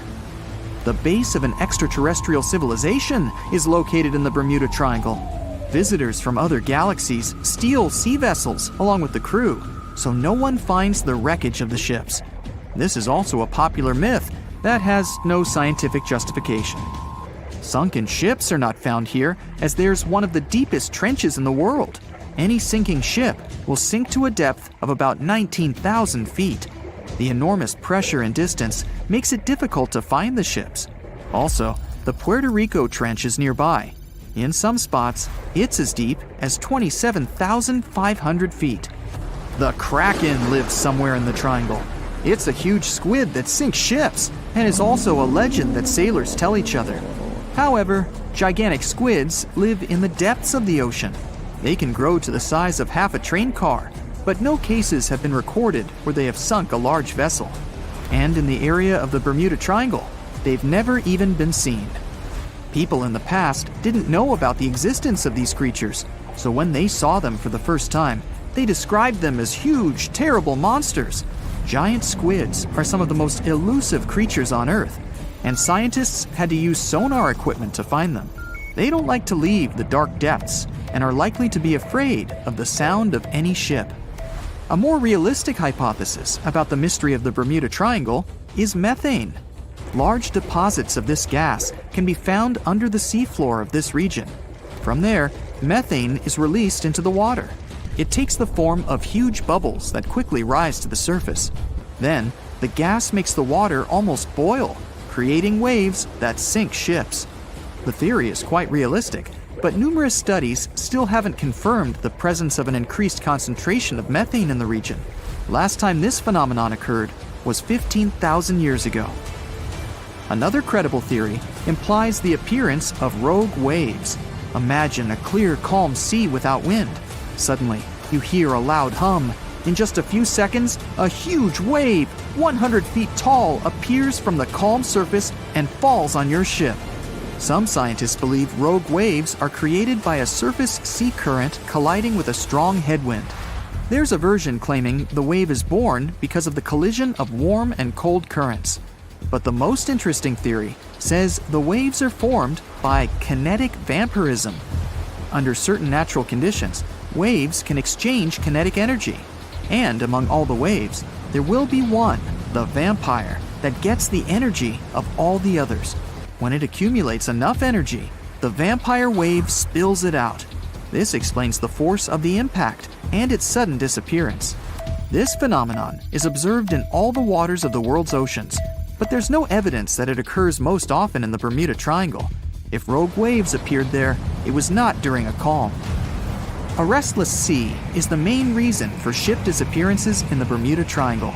Severe storms and hurricanes are a frequent thing there, because the Bermuda Islands is an area of high pressure that diverts thunderstorms towards the triangle. Huge waves simply overturn ships, and thunder and lightning flashes disable planes' electronics. There's nothing mysterious about this. Storms and ship disappearances occur in all oceans. But a lot of legends were made exactly about the Bermuda Triangle. It all started in the middle of the 20th century when a book was published that tells us that Atlantis lies in the waters of the triangle. No proof was given, but people liked this mysterious theory so much, they began to build upon it. They started making documentaries about it and writing new books. Each material devoted to the fantastic nature of the triangle was based not on facts, but the theories of other written books and films. And when a topic is popular, you can make money on it. Readers enjoy it, and authors are rewarded. In 1945, 5 TBF Avenger aircraft took flight for a routine training exercise around the Bermuda Triangle. In the middle of the exercise, the planes were struck by intense rain and heavy winds, despite the clear weather forecast. The pilots became extremely disoriented and radioed the base to report that their navigational equipment had stopped working. The last thing the base heard was, "When the first plane drops below 10 gallons, we all go down together." And then, static. The 5 planes and their 14 passengers were never seen or heard from again. On his very first voyage to the New World in 1492, Christopher Columbus sailed through the Bermuda Triangle. Columbus reported that one night, when he was on the deck of the ship, he noticed a giant light appear in the distance, unlike anything he had ever seen before. Columbus looked at his compass for direction, and it gave off erratic readings. You might have noticed that the Bermuda Triangle doesn't appear on any world map. This is because official institutions refuse to acknowledge that the area actually exists. In March 1918, carrying a crew of 306 people, the USS Cyclops left Barbados and headed home to Baltimore. The ship passed through the Bermuda Triangle on its journey and was never seen again. The Cyclops never issued any distress signal and disappeared without any explanation, making it the largest ship to go missing in the Bermuda Triangle. No wreckage has ever been found. No one exactly knows how many ships and planes have disappeared in the Bermuda Triangle. The rough estimate is 50 ships and 20 planes. Most of the time, the disappearances had no explanation and no wreckage has ever been left behind. In the year 1800, a large sailing vessel called the USS Pickering departed from the US on its way to the West Indies. The ship sailed into the Bermuda Triangle along with its 90-man crew and was never heard from again. The USS Pickering was the first ever confirmed ship to vanish in the Bermuda Triangle. It's believed that the ship was taken out by a storm, but because no wreckage was ever found, we'll never know for sure. William Shakespeare's famous play, The Tempest, was inspired by the Bermuda Triangle.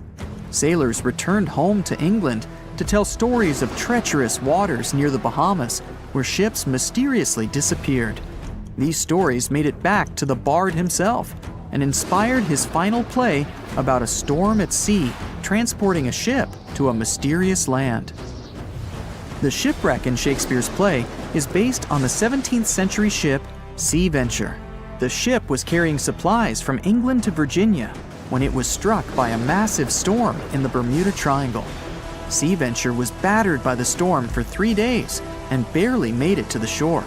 Survivors of the wreck were stranded on a desolate stretch of Bermuda for 9 months. When the TBF Avenger planes went missing, a massive search operation was conducted. Boats and planes searched the Bermuda Triangle for any signs of the aircraft. One of the boats searching was a PBM-5 Mariner airboat. The airboat took flight at 7:27 p.m. and called in a routine radio message 3 minutes later. Then, it was never heard from again. No trace was ever found of the rescue airboat or the 5 Avenger aircraft. A huge investigation was launched into the disappearance of all these vehicles, but nothing was ever discovered. Because the Bermuda Triangle isn't a recognized place, no one knows its exact location or size. Some people believe it covers around 500,000 square miles around the Bermuda area. Other people believe the triangle is as big as 1.5 million square miles. The Bermuda Triangle is one of the most heavily traveled shipping routes in the world. Some skeptics believe that this fact solves the Bermuda Triangle mystery. Statistically, the busier the area, the higher the frequency of accidents and disappearances. While this makes sense, it's not the frequency of disappearances that's responsible for the mystery of the Bermuda Triangle. It's the lack of explanation or wreckage found. The Bermuda Triangle is home to the deepest point in the Atlantic Ocean, the Milwaukee Deep. The area has a maximum depth of over 27,000 feet. This is one of the deepest points in the ocean floor, but still not close to the massive 35,000 feet of the Mariana Trench. But the huge depth might explain how such little wreckage has been found. The Bermuda Triangle is home to some pretty intense and unexpected weather. Storms build up quickly and unexpectedly, then disappear soon after. If you blink, you might miss it. This could explain why few distress signals are issued. Pilots and sailors never saw the weather coming. In the year 1800 again, the ship USS Insurgent was on patrol when it stopped briefly at a coastal base before heading back out to sea. That was the last time USS Insurgent was ever seen. A severe storm reportedly struck the West Indies around that time. It's believed that storm was so powerful, it could have caused the sinking of both the USS Insurgent and USS Pickering, which vanished around the same time. Like the Pickering, no wreckage of the Insurgent was ever discovered. A popular theory suggests that rogue waves are responsible for many disappearances. Rogue waves are called extreme storm waves by scientists. They occur when different weather patterns take place at the same time and cause large unexpected waves that reach up to 100 feet tall. Witnesses say that the waves look like giant walls of water. These waves could explain why ships go down fast and without leaving any trace. Joshua Slocum was an extremely talented sailor. He was the first person to ever sail single-handedly around the world. But sadly, he was no match for the Bermuda Triangle. In November 1909, Slocum said goodbye to his wife and set off on one of his usual winter voyages to the West Indies. Slocum's wife reported him missing after several months passed without any contact. It's said that he called in at Miami to resupply before vanishing into the Bermuda Triangle. Just off the coast of Japan, you'll find the Bermuda Triangle of the Pacific Ocean. They call it the Dragon's Triangle. Between 1950 and 1954, 9 ships disappeared in this area without leaving a trace. The ship Kaiomaru 5 was sent to investigate these unexplained disappearances when it also vanished. After this incident, the Japanese authorities labeled the area as a danger zone, and sailors are encouraged to avoid it. On the ocean floor, decomposing organisms let off large concentrations of methane gas that gets trapped under the water. This gas can build up until, boom, it ruptures. The gas surges up to the surface and erupts.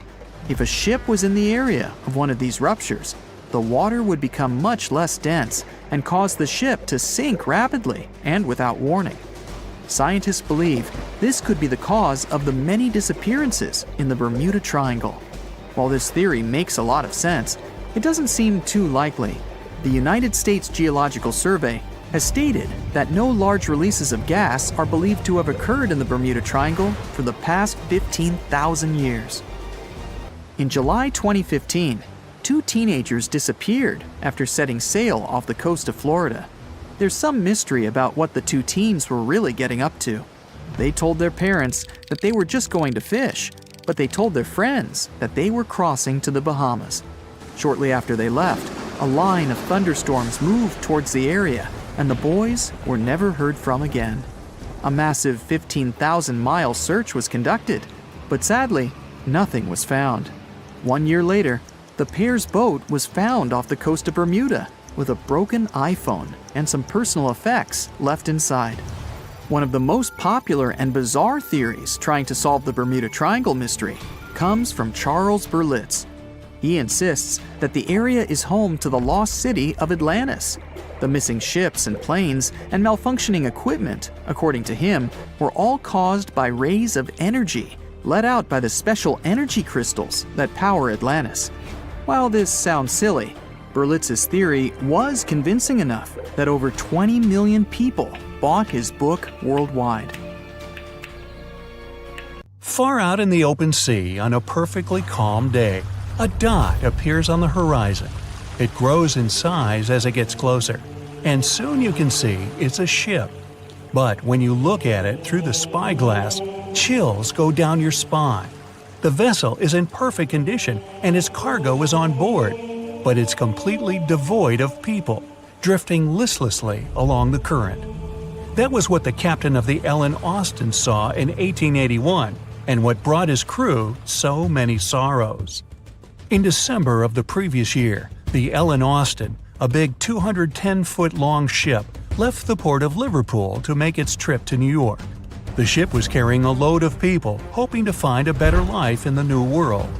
Captain A.J. Griffin took the vessel due southwest for a shorter voyage, and a few weeks into 1881, they found themselves north of the Sargasso Sea, known for its lack of winds and strong circling currents. Ships that got caught in those could lose control and keep on drifting in circles until they were dragged into the center. From there, they'd be incredibly lucky to get back past the currents, but more often than not, they stayed in the desolate desert of the sea forever. Worse still, the area belonged to the notorious Bermuda Triangle, which was already known to take down ships and make them disappear without a trace.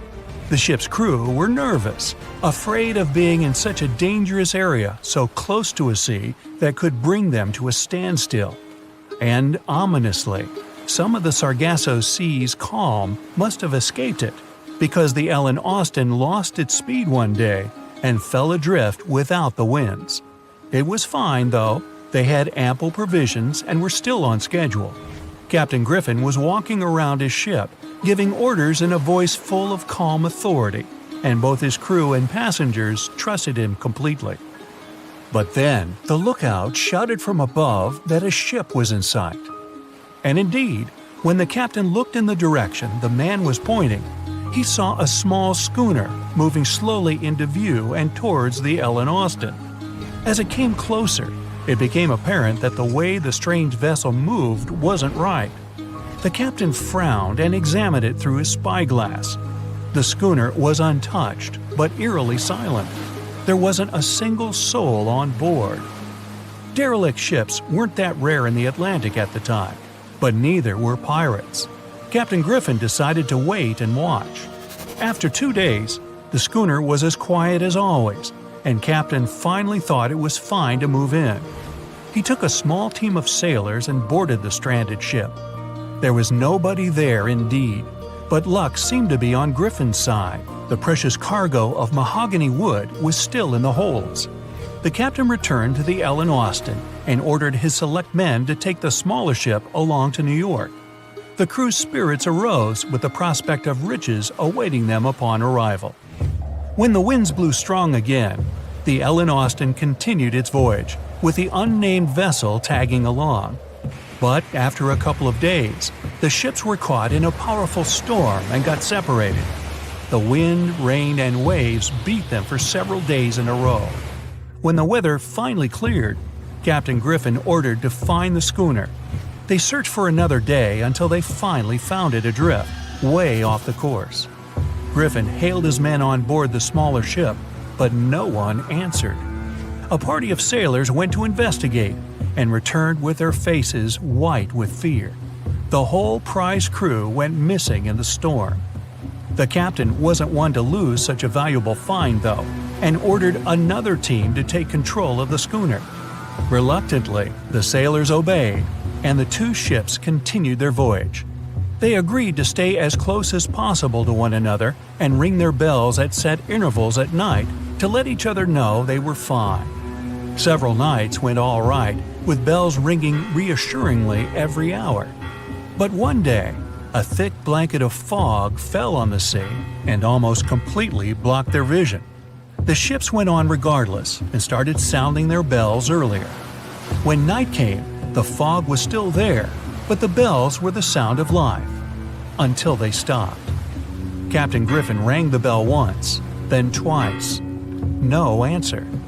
The crew lit the fires and looked out into the sea intently, but the fog hadn't lifted, and they couldn't see a thing in the swirling abyss beyond the ship's board. Nobody could sleep that night, and they waited in silence until the break of dawn. The first rays of sun made the fog slowly disperse, and the whole crew went to the edge of the deck with heavy hearts. There was still hope in them, until the last strands of the mist went away, revealing a vast, calm, and most importantly, empty ocean. The nameless schooner was gone, and so was the second team of the Ellen Austin sailors. The ship sailed the rest of the way to New York in grave silence. Once it arrived at the port, the passengers were only too happy to leave the vessel, and no one so much as turned their head as a goodbye. That was the ship's last voyage as the Ellen Austin. That same year, it was sold to a German shipping company and renamed Meta. No one ever found the derelict schooner or the sailors that went missing with it. And that would probably be the end of this mysterious and unresolved story, if it held at least a little bit of the truth. In reality, none of the enigmatic things in the narrative actually happened. The Ellen Austin did indeed leave Liverpool and headed southwest to New York, and its captain was really A.J. Griffin, taking people to the American continent. But from here, the story falls apart. First of all, the ship went way too far to the north to pass the Sargasso Sea so closely. There was simply no reason to make a detour so broad. Even though the westerly winds were strong, it was still faster to take them head-on than to go in a southerly direction. So the Ellen Austin was probably nowhere near the Sargasso Sea and the Bermuda Triangle. Secondly, the triangle itself has been proven time and again to be nothing but a work of fiction. In fact, it gained popularity in the middle of the 20th century, while nobody even thought of drawing a triangle in the Bermuda area before that. The mystery was popularized by science fiction writers and became a common myth, while no serious research proved it any more dangerous than other parts of the world's ocean. So the crew of the Ellen Austin weren't even aware of the Bermuda Triangle back then, let alone afraid of it. Thirdly, the whole story was told and retold by magazines and mystery-loving personalities with ever-changing details. It first appeared in a newspaper in 1906 and already had the date wrong.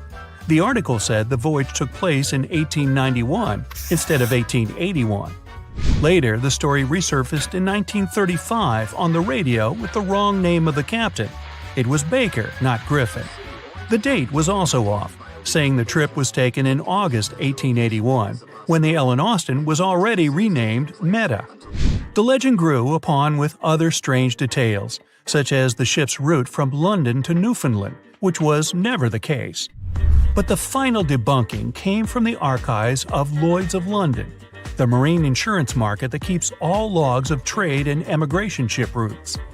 The documents there say that on February 1881, the Ellen Austin completed its cross-Atlantic voyage to New York without incident. Captain A.J. Griffin offboarded the ship with all his crew hale and hearty and declared no loss of hands during the trip. The voyage took over 2 months because the ship had to fight strong westerly winds pushing it back towards Britain. The crew reported no strange encounters on the way, and the whole thing was as boring as could be. And even the passengers must have been smiling when they stepped on the American soil at last, unaware of the phony baloney story they were about to be a part of. Can you drive faster, please? You ask the taxi driver nervously. You arrive at the airport and quickly grab your bags from the trunk, rushing to the building in cold sweat. You bump into people in the crowd, apologizing on your every step, and finally, you're on board. In a few hours, you go from the airport straight to the yacht awaiting you in the harbor, and only seeing the shore drift away from you brings you calm. At last, your Bahamas vacation has begun. You lie down and close your eyes in peace. A slight rocking of the yacht wakes you up. You don't know exactly how long you slept, but the sun is slowly sinking below the horizon. You enjoy a magnificent red sunset, but after a minute, you suddenly realize that you can't see the shore. You run across the deck, looking this way and that. The endless ocean is everywhere. You reassure yourself of having navigational skills and go to the bridge. You look at the compass and see the arrow turning like crazy. Oh, the Bahamas, the Atlantic Ocean, the compass! Wait a minute. Oh no! You're in the Bermuda Triangle! You've heard a lot of stories about this place. Sea monsters, an extraterrestrial base, time loops, and Atlantis. But what to believe? Try to guess which of the theories about the Bermuda Triangle are true. So, the compass, GPS, and internet on your phone become useless. All electronic stuff isn't working. You can't start the yacht's engine to leave this place. Does this happen in the Bermuda Triangle or not? One of the most popular shipping routes passes through the Bermuda Triangle. Every year, many ships sail here, and since the 19th century, only 50 have disappeared. There are places on the planet where many more ships were gone.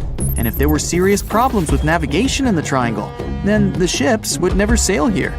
Previously, the compass wouldn't work well in the Bermuda Triangle since the lines of the two poles coincided here, true north and magnetic north. If you fall into this line, your compass will behave strangely. But the magnetic north is constantly shifting, and now it's far beyond the triangle. Your navigation is fine. The electronic stuff is fine too. But the fuel on your yacht ran out since you forgot to turn off the engine. You call the rescuers, and they promise to get to you soon. At this moment, a low-frequency noise comes from the depths of the ocean. The sky is twilight, and you notice a bright glow coming from the water. Then, a few feet away, a huge beam of orange light bursts out of the water and rushes into the sky. Another beam shoots out from the other side of the yacht. The starry sky is overcast. It seems like a huge blaster is shooting plasma columns into the sky. A new circle of light appears around your yacht. It gets brighter and brighter, and the energy charge breaks your ship in half. In a life jacket, you jump into the water screaming. A bright light is formed right below you, and, of course, it's all fairy tales. One of the most popular theories is that the site of the Bermuda Triangle was once the ancient city of Atlantis. The people who lived there had amazing technologies that have no rivals in the modern world. And among these technologies, energy crystals were the most incredible. They generated energy and fed it to all of Atlantis. The city is sunken, but the crystals continue to work and release rays of energy directly from the sea floor. This legend appeared around the middle of the 20th century. It was the beginning of all the other popular myths about the Bermuda Triangle. You sit in the cabin and wait for the rescuers. The yacht is rocking. A storm is coming. You look out the window to understand how serious it is, but you can't see anything. Something dark and sticky has pressed itself against the glass from the outside. And this something is moving. It's a huge tentacle. They're everywhere, clinging to the yacht from all sides. You hear the ship's planks crack and run out onto the deck. A heavy thunderstorm has come, and a huge squid appears from the water. It wraps its tentacles around the yacht and pulls it down. You can't move out of fear. This is also not true. Gigantic squids do exist, but they swim in all the oceans and aren't able to sink big ships. There's no evidence that the Kraken or other similar monsters live in the Bermuda Triangle's depths. Somewhere, far away on the horizon, you notice a ship. Finally, the rescuers! You sit on the deck, grab a soda, and wait quietly for them. Strangely, their ship is so slow. Then you notice that it's made of wood and has black sails. You can hear shouts and cheers. They're pirates, with eye patches, sabers, and parrots. Yar! They sail closer and throw ropes on the deck of your yacht. No legend says pirates of the last centuries operate in the Bermuda Triangle, or that the Flying Dutchman makes other ships disappear. A popular theory is that ships travel to the distant past or future through a time portal in the Bermuda Triangle. Fortunately, these are all myths, and you're sitting in our reality and still waiting for rescuers. A storm does begin, though. Huge waves shake the ship. You realize the rescuers will not get to you in this weather, so you'll have to wait until morning. You put on a life jacket and hold on tightly to the steering wheel. The storm seems not too strong, but at this moment, to the right of the yacht, you notice a huge wave. It's the size of a 10-story building. The wave appears too quickly and turns your ship over like a feather. The impact is so hard that the yacht turns over twice and remains on the water. The huge wave dissipates as suddenly as it appeared.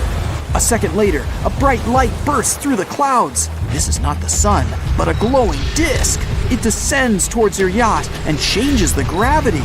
Your ship is slowly rising into the air. A loud howl strikes your ears. The glowing disc opens, and you find yourself in a black space. This is also a legend. Spaceships from other galaxies don't abduct people in the Triangle.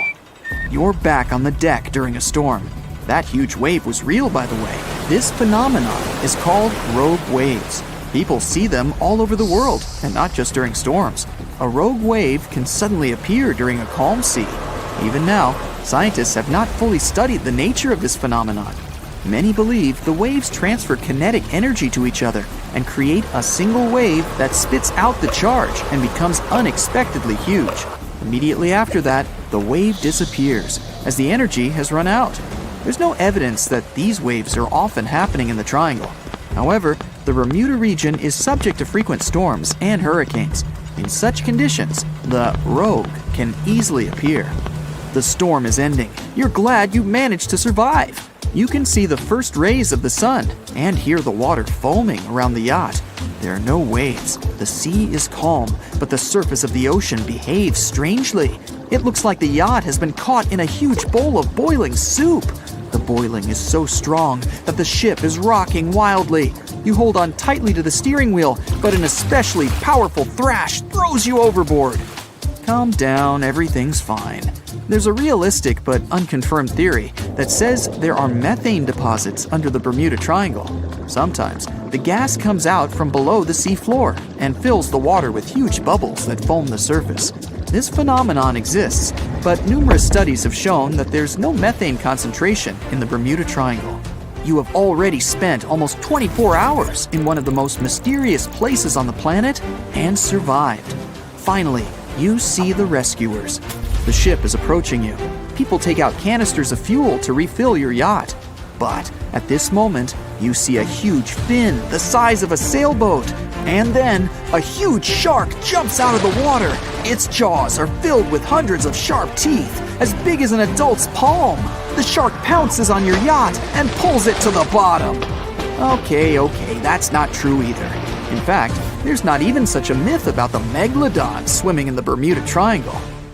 The notorious Bermuda Triangle in the North Atlantic Ocean makes people, ships, and airplanes vanish into thin air. Some experts blame bad weather conditions. Others are sure the reason is heavy traffic in the area and human error. Many people believe in conspiracy theories, aliens, the lost city of Atlantis, or even a massive meteorite lying on the ocean floor. There are also those who deny there's anything unusual about the Triangle, and still, the mystery remains. But few people know that the South Atlantic Ocean has an enigma of its own. Well, not the ocean itself, but a patch of space above this area. It's dubbed the Bermuda Triangle of space, or the South Atlantic Anomaly. There, Earth's protection against solar radiation is much weaker than anywhere else. When spacecraft get into this region, all kinds of serious problems occur to them. For example, their equipment can fail or break down out of the blue.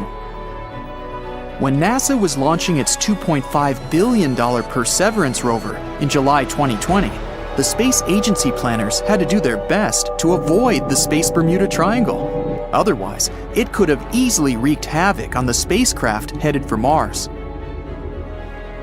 This bizarre region stretches from Zimbabwe to Chile. The anomaly itself seems to be connected with one of the two Van Allen radiation belts. These belts are zones of intense radiation that comes from the solar wind. Charged particles get caught by our planet's magnetic field. They form two rings that surround Earth, stretching from 400 to 36,000 miles above the surface. The inner Van Allen belt is made up of mostly protons, while the outer is mainly electrons. By trapping the particles, the two belts protect you and our planet from getting harmed by solar radiation. The South Atlantic Anomaly lies in the region where the inner Van Allen belt comes very close to the planet's surface. In this place, Earth's magnetic field is especially weak. Nothing prevents cosmic rays from reaching as far as a mere 120 miles above the surface. The more solar radiation, the more high-energy particles gather over the South Atlantic Ocean. The problem is that this radiation hotspot sits so low that many satellites have to travel through it while following their orbits. There, they get bombarded by protons at a speed of 18,000 hits per square inch per second. No wonder it affects all the electronic systems on board the spacecraft.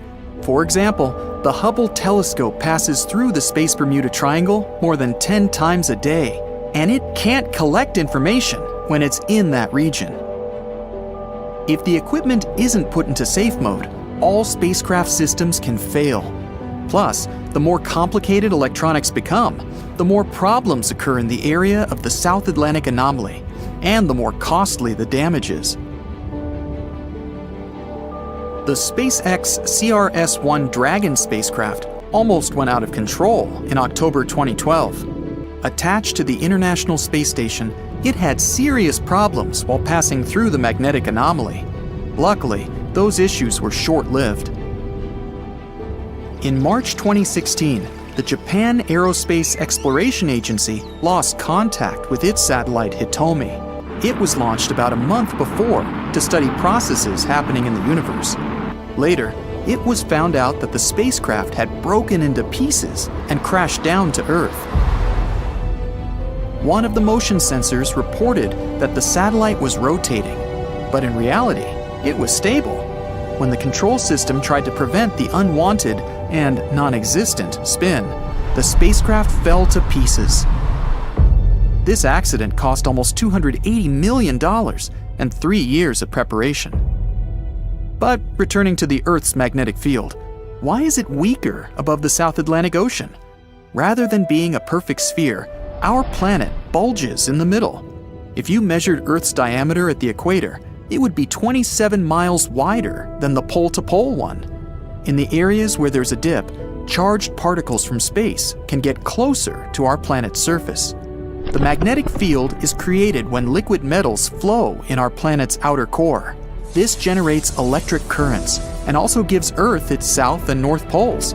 But these poles aren't constant, because our planet's magnetic field is constantly shifting. Sometimes it's getting weaker, and at other times, it's growing stronger. Right now, the Earth's magnetic field is weakening. This process started more than 1,000 years ago. Scientists don't deny that one day, Earth's magnetic poles might flip. Then, the North Pole will become the South, and vice versa. Such a phenomenon has been happening all the way throughout the history of our planet. The last time, it occurred around 780,000 years ago. Experts are still unsure if such a flip is going to happen this time. After all, it's not an instant change. This long process can even reverse all of a sudden. Something like that happened 40,000 years ago. At that time, Earth was really close to renaming its north magnetic pole to the south.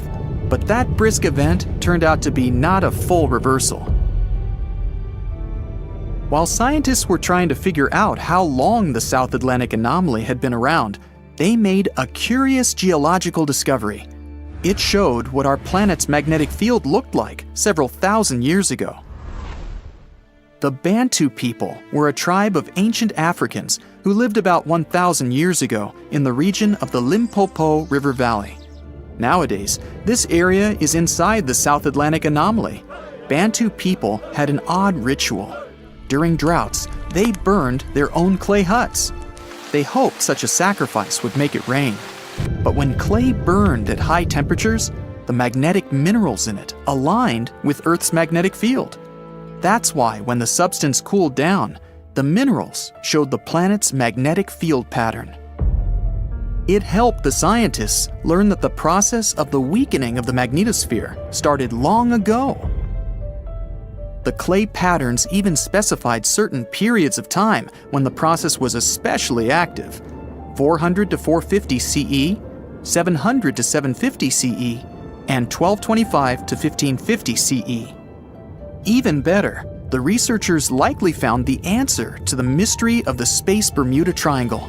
They noticed there was something unusual about the boundary lying between our planet's silicate mantle and its liquid iron-nickel outer core. This region is almost 1,800 miles beneath Earth's surface, and that's where a huge reservoir of super dense rock sits. Some experts state that the thing might be tens of millions of years old and thousands of miles wide. It's not 100% clear how a rock, even if it's that big, can interfere with the magnetic field of the entire planet. It might be because it's located right between Earth's boiling outer core and the mantle, which is much stiffer and cooler. The enormous boulder might be disturbing the layer of iron, and it's the very thing that helps to form our planet's magnetic field. Whatever the reason is, exactly under Africa, the magnetic field is reversed, and that's what's likely to cause the anomaly that affects spacecraft. At first, the scientists thought their discovery meant the magnetic field was about to flip again. If it was true, our planet would go through several catastrophic events. The continents would start to lurch in different directions. It would trigger catastrophic earthquakes, lead to the disappearance of many species, and provoke climate changes. Luckily, there's no evidence that the consequences of the pole reversal would be that bad. Even better, it might not happen at all. After more research, it became clear that the Bermuda Triangle of space isn't a sign of an upcoming pole reversal. The events taking place under the continent are more likely to be part of a bigger scale pattern. But the South Atlantic anomaly is scary enough on its own. If this area keeps growing, it'll cause problems not only in space, but also on Earth. Computers and other electronic equipment will fail or stop working altogether. Right now, the radiation is less intense in the lower layers of the anomaly than in its upper part. But over the past 150 years, the magnetic field in the region has lost more than 15% of its strength. It doesn't mean Earth will be left unprotected from the sun's radiation in the nearest future. Experts are sure this won't happen for at least another billion years. Plus, some kind of magnetic field always existed during the times of the magnetic pole's reversal, even though it was weaker and more complicated than the modern one.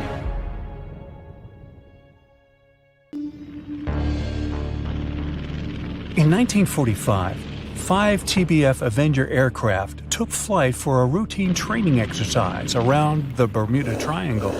In the middle of the exercise, the planes were struck by intense rain and heavy winds, despite the clear weather forecast. The pilots became extremely disoriented and radioed the base to report that their navigational equipment had stopped working.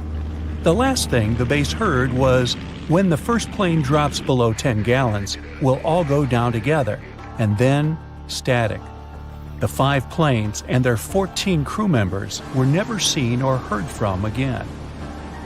On his very first voyage to the New World in 1492, Christopher Columbus sailed through the Bermuda Triangle. Columbus reported that one night when he was on the deck of the ship, he noticed a giant light appear in the distance, unlike anything he had ever seen before.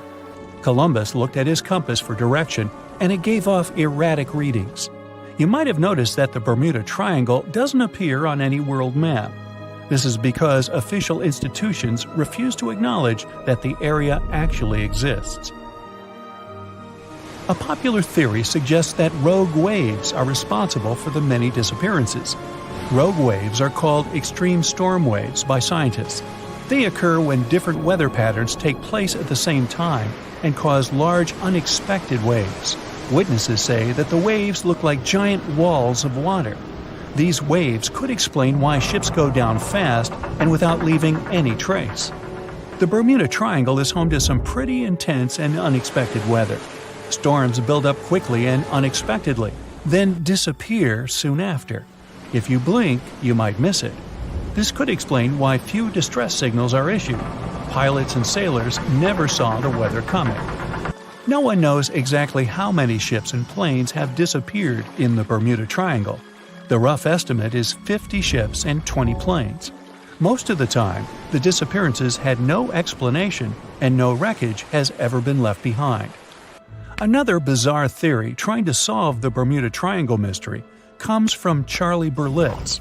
He insists that the area is home to the lost city of Atlantis.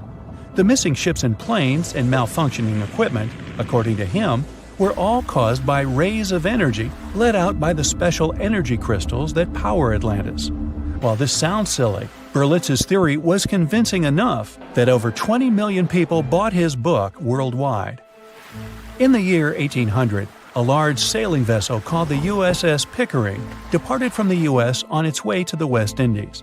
The ship sailed into the Bermuda Triangle along with its 90-man crew and was never heard from again. The USS Pickering was the first ever confirmed ship to vanish in the Bermuda Triangle. It's believed that the ship was taken out by a storm, but because no wreckage was ever found, we'll never know for sure. When the TBF Avenger planes went missing, a massive search operation was conducted. Boats and planes searched the Bermuda Triangle for any signs of the aircraft. One of the boats searching was a PBM-5 Mariner airboat. The airboat took flight at 7:27 p.m. and called in a routine radio message 3 minutes later. Then, it was never heard from again. No trace was ever found of the rescue airboat or the 5 Avenger aircraft. An enormous investigation was launched into the disappearance of all these vehicles, but nothing was ever discovered. This particular area of the ocean is one of the most heavily traveled shipping routes in the world. Some skeptics believe that this fact solves the mystery. Statistically, the busier the area, the higher the frequency of accidents and disappearances. While this makes sense, it's not the frequency of disappearances that's responsible for the mystery of the Bermuda Triangle. It's the lack of explanation or wreckage found. On the ocean floor, decomposing organisms let off large concentrations of methane gas that gets trapped under the water. This gas can build up until, boom, it ruptures. The gas surges up to the surface and erupts. If a ship was in the area of one of these ruptures, the water would become much less dense and cause the ship to sink rapidly and without warning. Scientists believe this could be the cause of the many disappearances in the Bermuda Triangle. While this theory makes a lot of sense, it doesn't seem too likely. The U.S. Geological Survey has stated that no large releases of gas are believed to have occurred in this area for the past 15,000 years. The ocean floor is made of rocks containing a lot of magnetite. It's more like iron. Magnetic fields react to high concentrations of magnetite on the ocean floor, which may start a sort of conflict between the two. It can often lead to various weather anomalies and, as a result, navigation issues. And, naturally, any changes in the ocean floor or the Earth's magnetic fields influence the Bermuda Triangle a lot.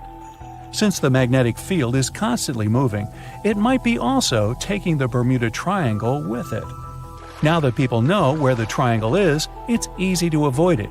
It supposedly moves eastward together with the magnetic poles, but scientists still can't answer where exactly it will be in a couple of years. Some people blame all the disasters on the extraterrestrial paranormal activity. Others suppose it's all about raging natural phenomena. There's another triangle in Lake Michigan. Just like the one near Bermuda, the Michigan Triangle got its shady reputation for some disappearances. The first recorded one dates back to 1679. A large vessel, one of the largest of that time, set out on an expedition, yet once it got in the sinister triangle, it never came back. Much later, an aircraft disappeared in this triangle. The skies are usually very clear there, but back in 1883, some people witnessed abnormal things in the area. Some claim to have seen large blocks of ice falling from the skies, and the crew even managed to save one as hard proof. Meanwhile, the Pacific Ocean Mystery Area is another sinister triangle. Off the south coast of Japan, not far away from Tokyo, there's a sea where plenty of ships met their doom, disappearing without a trace in these waters. They call it the Devil's Triangle. Some scientists believe the cause of anomalies is the environmental changes. Also, there's a really high concentration of methane hydrates on the bottom of the ocean in the Pacific Triangle area. You're deviating from your original course and sailing in the wrong direction. There's the Caribbean Sea near the triangle, peppered with small islands. The seafloor here isn't deep. The ship can get in shallow waters. And now the ship is stuck on a shoal, and you have no idea where you are. If this were the 21st century, the ship's captain would be able to reach the shore using GPS and other modern navigation. But the most interesting thing is that the compass would work correctly this time, since the magnetic North Pole hasn't already coincided with the true one for a long time in the territory of the Bermuda Triangle. The agonic line is somewhere far away from here. There are no problems with navigation now, but for some reason, this is where ships disappear. In fact, not just here. Throughout the Atlantic Ocean, there are places where many more ships were gone. The Bermuda Triangle is not even in the top 10 of such places. One of the main reasons why many ships are lost here is that one of the most popular shipping routes in the Atlantic passes through the Bermuda Triangle. And the more ships in one place, the more shipwrecks. Simple probability. Then, it just starts getting weird. Other theories say that there's a space-time rift in this region. Ships and planes fall into this rift and end up in the past or the future. But for some reason, there's not a single proof of this myth. There's no reason to think that the rift is hidden somewhere here. The base of an extraterrestrial civilization is located in the Bermuda Triangle. Visitors from other galaxies steal sea vessels along with the crew, so no one finds the wreckage of the ships. This is also a popular myth that has no scientific justification. The Kraken lives somewhere in the triangle. It's a huge squid that sinks ships and also is a legend that sailors tell each other. However, gigantic squids live in the depths of the ocean. They can grow to the size of half a train car, but no cases have ever been recorded where they sunk a large vessel. And in the area of the Bermuda Triangle, they have never ever been seen. People in the past didn't know about the existence of these creatures, so when they saw them for the first time, they described them as huge, terrible monsters. Giant squids are some of the most elusive creatures on Earth, and scientists had to use sonar equipment to find them. They don't like to leave the dark depths and are likely to be afraid of the sound of any ship. So, that should squash the squid as a suspect. On his very first voyage to the New World in 1492, Christopher Columbus sailed through the Bermuda Triangle. Columbus reported that one night, when he was on the deck of the ship, he noticed a giant light appear in the distance, unlike anything he had ever seen before. Columbus looked at his compass for direction, and it gave off erratic readings. You might have noticed that the Bermuda Triangle doesn't appear on any world map. This is because official institutions refuse to acknowledge that the area actually exists. As you probably know, the Bermuda Triangle is situated near the Bahama Islands. There's a strange structure around the bottom of the islands. The bottom of the ocean here is inconsistent. Every now and then, some otherwise sandy floor is replaced by giant dark holes, like a living place for some giant eel. The most common problem with those caverns, named blue holes, is that sometimes tidal waves can make them produce vortices and whirlpools. Experienced divers say that they're like waterfalls in the middle of the sea. In March 1918, carrying a crew of 306 people, the USS Cyclops left Barbados and headed home to Baltimore. The ship passed through the Bermuda Triangle on its journey and was never seen again. The Cyclops never issued any distress signal and disappeared without any explanation, making it the largest ship to go missing in the Bermuda Triangle. No wreckage has ever been found. No one exactly knows how many ships and planes have disappeared in the Bermuda Triangle. The rough estimate is 50 ships and 20 planes. Most of the time, the disappearances had no explanation and no wreckage has ever been left behind. A lot of Bermuda Triangle stories feature reports allegedly received from missing aircraft and ships. There are reports about strange cloud formations, tunnels in the air or above water, or the sudden appearance of thick fog sparkling with electric lights. As legend suggests, some of these anomalies are not only capable of completely disorienting any vessel, but also removing them from where they were altogether. Some enthusiasts of this theory draw a line between it and the experimentations of Joseph Hutchinson, who is trying to prove that electromagnetic fields can collide with each other and produce all kinds of disturbances to reality itself. He's done countless experiments in which electromagnetic fields were able to make objects levitate, fly out of the water, and begin to illuminate. Hutchinson himself thinks that similar things may have their place in special places like the Bermuda Triangle. There are some strange structures lying at the bottom of this eerie area. Some even reported the presence of giant pyramids here. In reality, the only giant things here are overstatements. The structures don't look like pyramids at all. They are called the Bimini Road. It lies northwest of the shore of North Bimini Island. In fact, it consists of two strange rock formations. Both look suspiciously like building blocks. Research showed that underlying ground layers beneath the Bimini Road feature nothing but bedrock, with no possible cavities in it.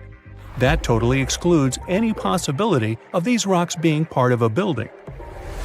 In the year 1800, a large sailing vessel called the USS Pickering departed from the U.S. on its way to the West Indies. The ship sailed into the Bermuda Triangle along with its 90-man crew and was never heard from again. The USS Pickering was the first ever confirmed ship to vanish in the Bermuda Triangle. It's believed that the ship was taken out by a storm, but because no wreckage was ever found, we'll never know for sure. William Shakespeare's famous play The Tempest was inspired by the Bermuda Triangle. Sailors returned home to England to tell stories of treacherous waters near the Bahamas where ships mysteriously disappeared. These stories made it back to the bard himself and inspired his final play about a storm at sea transporting a ship to a mysterious land. The shipwreck in Shakespeare's play is based on the 17th century ship Sea Venture. The ship was carrying supplies from England to Virginia when it was struck by a massive storm in the Bermuda Triangle. Sea Venture was battered by the storm for 3 days and barely made it to the shore. Survivors of the wreck were stranded on a desolate stretch of Bermuda for 9 months. The floor of the ocean in the area is littered with shipwrecks from all over the world and of all ages. And as you can imagine, this is a sweet spot for treasure hunters brave enough to challenge the mysterious waters of this place. One of these treasure hunters was lucky enough to come across a secret map made from the orbit of the planet in the 60s during one of the first flights into space. This map reveals a lot of shipwreck coordinates in the Caribbean area. The luckiest treasure hunter in the world believed that these coordinates should lead to the remains of the ship that was part of Christopher Columbus's expedition. What he found there was a huge, unidentifiable object plastered with layers and layers of coral. It had long protrusions sticking out of it in bunches of 5 in different directions. 2 more identical objects were found nearby. Just off the coast of Japan, you'll find the Bermuda Triangle of the Pacific Ocean. Between 1950 and 1954, 9 ships disappeared in this area without leaving a trace. The ship Kaiomaru 5 was sent to investigate these unexplained disappearances when it also vanished. After this incident, the Japanese authorities labeled the area a danger zone, and sailors are encouraged to avoid it. The local people of Andros Island, part of the Bahamas, have a legend in their folklore about a giant, vile octopus-like creature named Luska. Nobody knows how big this creature could be, but they believe it is responsible for the disappearance of vessels in the area. Strangely enough, some giant octopuses were seen and even caught nearby, though they weren't nearly as big as the legendary creature. On the other hand, a giant octopus capable of dragging ships to rock bottom? None have grown to a size this big as far as we know, so this version doesn't seem too concerning. The Bermuda Triangle is one of the rare places on the planet where true north and the magnetic one are in the exact same direction. True north is the geographical north pole of our planet. Magnetic north directs to the North Magnetic Pole, which constantly wanders around the Earth. Sometimes these poles coincide, and the straight line that connects north and south is called the agonic line. If you fall into this line, your compass will behave strangely. It won't point exactly to the north. Astronauts of the International Space Station notice the Earth's magnetic field is weakened in the Bermuda Triangle area. This field is a shield that protects us from solar radiation. Above the triangle, the particles of the sun's rays move faster than in any other part of the planet. This causes unstable work of electronics of satellites flying in the atmosphere of Earth. It doesn't apply to ships and planes, though. The Bermuda Triangle is one of the most heavily traveled shipping routes in the world. Some skeptics believe that this fact solves the Bermuda Triangle mystery. Statistically, the busier the area, the higher the frequency of accidents and disappearances. While this makes sense, it's not the frequency of disappearances that's responsible for the mystery of the Bermuda Triangle. It's the lack of explanation or wreckage found. A popular theory suggests that rogue waves are responsible for the many disappearances. Rogue waves are called extreme storm waves by scientists. They occur when different weather patterns take place at the same time and cause large, unexpected waves that reach up to 100 feet tall. Witnesses say that the waves look like giant walls of water. These waves could explain why ships go down fast and without leaving any trace. Alaska has its own triangle. Since the late 80s, 16,000 people have disappeared there. Eyewitnesses to the Bermuda Triangle anomaly talk about thick fog, lightning, balls of light, and hallucinations. In Alaska, everything's a bit more complicated. People, planes, ships, they just disappear without a trace. There's no one around to tell us what it felt like.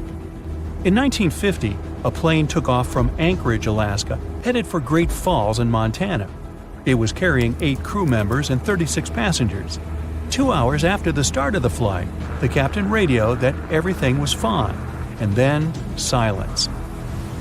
The 100-foot-long plane seemed to evaporate into thin air. 85 aircraft and around 7,000 people searched for the plane. No trace, not even a screw, bolt, nothing. That plane mystery made the Alaskan Triangle famous. If you look on a map, it's a wild and mostly unpopulated zone that passes near Anchorage, Barrow, and Juneau. Hey, I didn't know about the Alaskan Triangle. Juneau? Yeah, that must be an old joke. Can we estimate how many ships and airplanes were lost in the Bermuda Triangle? Have their disappearances resulted from human error or weather phenomena? Let's try to find out. We have a curious story of the SS Cotopaxi. This ship vanished in 1925, traveling from Charleston, South Carolina to Havana, Cuba. It never reached its destination. Years later, in the 1980s, a wreck was found 40 miles off St. Augustine, Florida. Since specialists could not precisely determine what and where it came from, they nicknamed it Bear Wreck. It took many additional years of work, done mainly by marine biologists, to identify that this ship was indeed the missing SS Cotopaxi. This was confirmed in January 2020. How how did the ship just reappear? And how did it get there, since this mysterious shipwreck isn't even in the Bermuda Triangle? Now, let's see who came up with this term, Bermuda Triangle. Can you actually pinpoint the triangle on a map? No, it's not an officially recognized location either.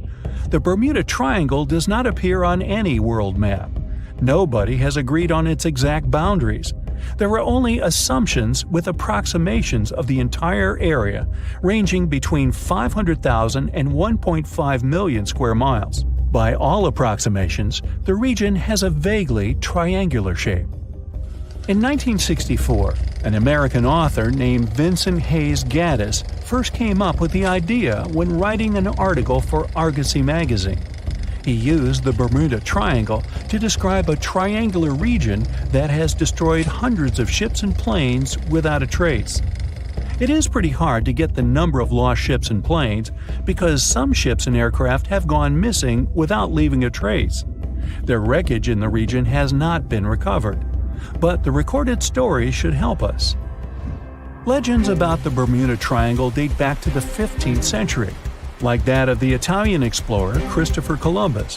When sailing through the Atlantic waters, he passed by this location in the late 1400s. In what we now know as the Bermuda Triangle, he saw a huge flame that seemed to just crash into the ocean.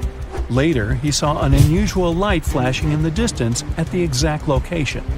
Like many other sailors since then, his compass had severe malfunctions. Flight 19, a Navy plane on a routine schedule back in 1945, also started the Bermuda Triangle legend.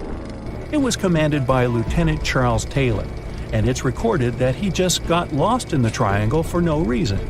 Since pilots had no GPS back then, they had to trust their compasses and keep track of how long they'd been flying in a specific direction and their speed. Shortly after completing the task, both of the compasses on board stopped working correctly. Records found after the plane's disappearance also indicate that Taylor didn't have a watch on that particular day. The initial report stated that pilot error was to blame for this unfortunate event. However, because people weren't satisfied with this outcome, it was changed to causes or reasons unknown after several reviews. One surviving pilot named Bruce Guerin suggested he went through an electronic fog while passing above the triangle, making him travel through time. In 1970, when this incident happened, he was flying his aircraft when it was surrounded by two huge clouds that formed a whirlpool and spiraled.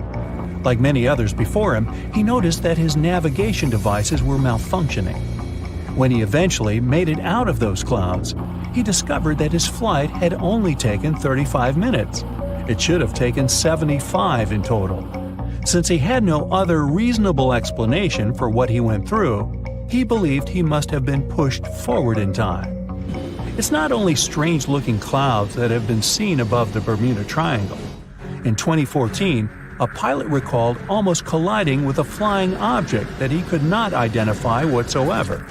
Some of these strange encounters were even caught on tape. It's the case of an early 2015 flight whose passengers noticed a curious object just floating over the ocean. The pilots have yet to figure out what they actually saw back there. Okay, not all of the possible explanations have been this unusual. Oceanographers, for example, have also tried to explain why ships disappear around here. So they recently came back to one of their old theories: rogue waves. These are immense walls of water that just pop up suddenly. If multiple such waves rise simultaneously, they overlap like a wave sandwich. If one single wave can reach over 30 feet tall and happen simultaneously, it can create a rogue wave that can surpass 100 feet high. These types of waves can quickly overtake even the biggest of ships. Meteorologists came up with their own explanation too: hexagonal clouds. These unusual types of clouds can generate winds of up to 170 miles per hour, and they're pretty significant too, some reaching 20 to 55 miles across. As such, waves inside these wind giants can go as high as 45 feet. the Earth's own magnetic force might also have something to do with it. Within the Bermuda Triangle, compasses point to true north, the geographic North Pole, rather than magnetic north, the shifting magnetic North Pole. Some have even explained that since these two perfectly overlap in the Bermuda Triangle, it can cause a magnetic phenomenon that could make navigational devices malfunction. It's called the agonic line. The problem is that scientists have discovered that this line moves each year. It might have passed through the Bermuda Triangle at one point, but it's now through the Gulf of Mexico. Other strange natural phenomenon found along the coast of Norway could help explain why the Bermuda Triangle has claimed so many ships. There are some deep craters there, measuring up to half a mile wide and are 150 feet deep. Scientists believe they were created by methane gas bubbles. This gas seems to be leaking from deposits hidden deep in the seabed. Once the gas reaches a certain quantity, it bursts to the surface and causes eruptions. So, do pilots and ship captains actually avoid this area today? Could this explain why there are fewer ships that get lost there nowadays? But if you've ever flown from Miami to San Juan, Puerto Rico, you probably know that's not true. As for ships, if people would avoid the Bermuda Triangle, nearly all Caribbean vacations would be spoiled. To this day, there are a lot of flights that go over the Bermuda Triangle, so it's clear nobody is avoiding it. This place is one of the most heavily traveled shipping lanes in the world. Nowadays, the Bermuda Triangle has heavy daily traffic, both by sea and air. But the Bermuda Triangle is indeed subject to tropical storms and hurricanes that happen very often. Let's also keep in mind that the Gulf Stream, a strong ocean current that causes sharp changes in local weather, passes through the Bermuda Triangle. Besides, the deepest point in the Atlantic Ocean, the Milwaukee Depth, is also located in the Bermuda Triangle. The Puerto Rico Trench reaches almost 27,500 feet at the Milwaukee Depth. So, if you think about it, the whole mystery is a perfect combination of human error, bad weather, and a lot of ship traffic. This was confirmed by data provided by the U.S. Coast Guard. If you look at percentages, the number of ships or planes that go missing in the Bermuda Triangle isn't different from anywhere else. Disappearances do not happen more often than in any comparable region of the Atlantic Ocean. Official statistics say around 50 ships and 20 airplanes have vanished while traveling through this region. So that's another reason why the total number is so hard to pinpoint. Nobody could describe its rescue in official records if a boat was reported missing. There are also some events that, it turns out, didn't happen at all, adding to those false reports, like that of a plane crash back in 1937 off Daytona Beach, Florida, that local papers surprisingly revealed nothing about. Ships and planes disappearing without a trace. Passengers never seen or heard from again. Reports of strange lights in the sky.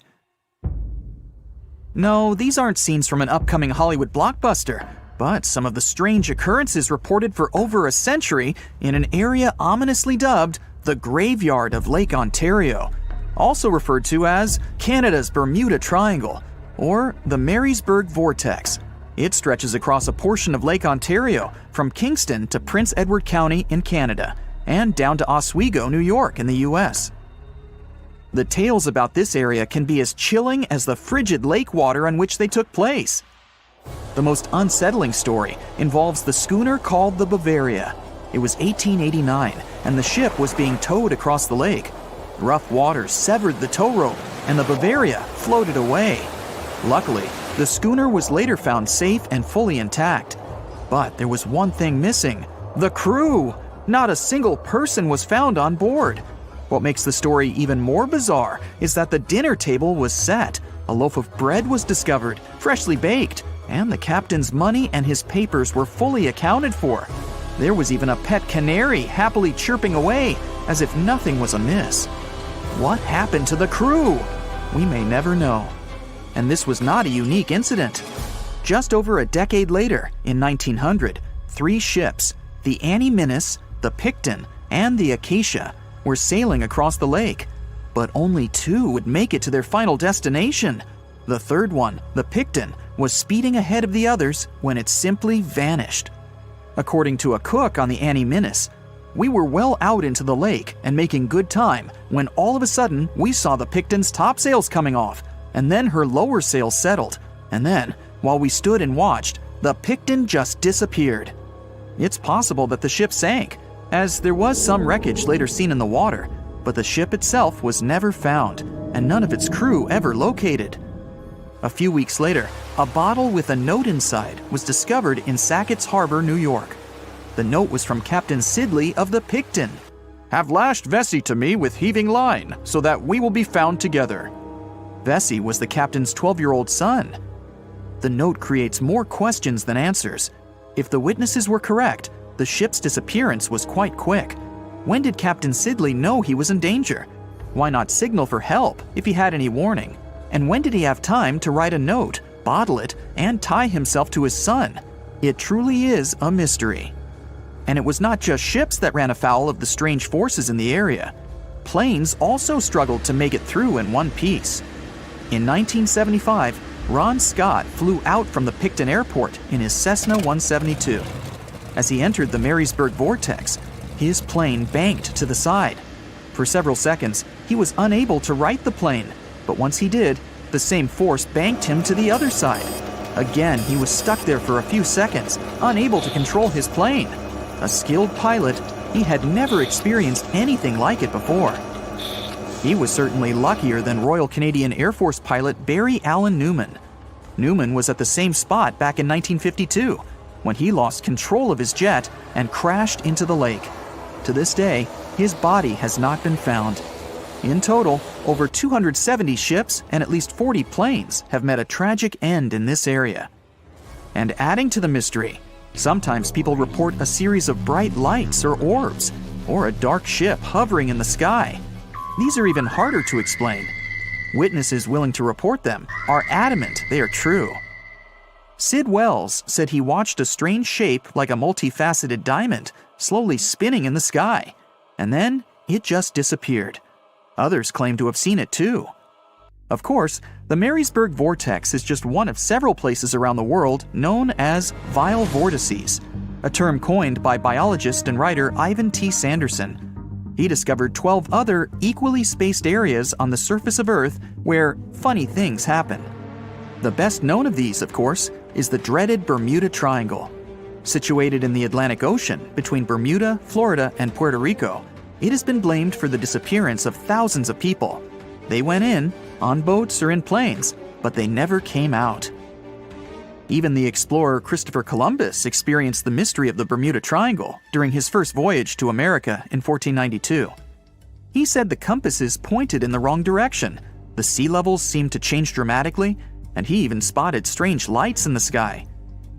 In 1918, the USS Cyclops, which was one of the US Navy's biggest fuel ships, disappeared there.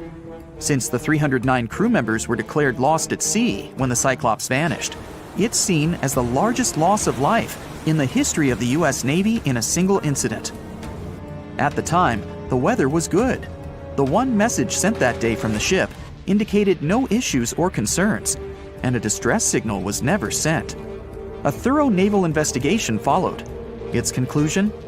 Many theories have been advanced, but none that satisfactorily accounts for the ship's disappearance. In other words, the investigators were stumped. There's also the Dragon's Triangle, located in the Pacific Ocean. The most disturbing story involves a group of Japanese vessels that disappeared in the 1950s. When researchers were sent to investigate what happened, they too disappeared. In each case, it's impossible to truly know what occurred, and it's easy to get caught up in stories of giant sea monsters lurking beneath the waves. Who doesn't like a good scare? And Sanderson was willing to accept the possibility of such stories being true. He believed the vile vortices that he studied could be explained by anything from a wrinkle in the space-time continuum to magnetic abnormalities to underwater people. Of course, Sanderson was not only a huge fan of strange places, he also wrote about strange creatures like Bigfoot and the Loch Ness Monster. His skills as an impartial scientist are questionable though. In 1948, He claimed that some 3-toed footprints found at Clearwater Beach in Florida were proof of 15-foot-tall penguins, arguing that they were impossible to fake. In 1988, Tony Singerini revealed that he and his friend, attaching some cast-iron feet to his high-top sneakers, were behind the giant penguin hoax. So maybe Sanderson isn't the most reliable source after all. But there are also some very compelling and wholly natural explanations.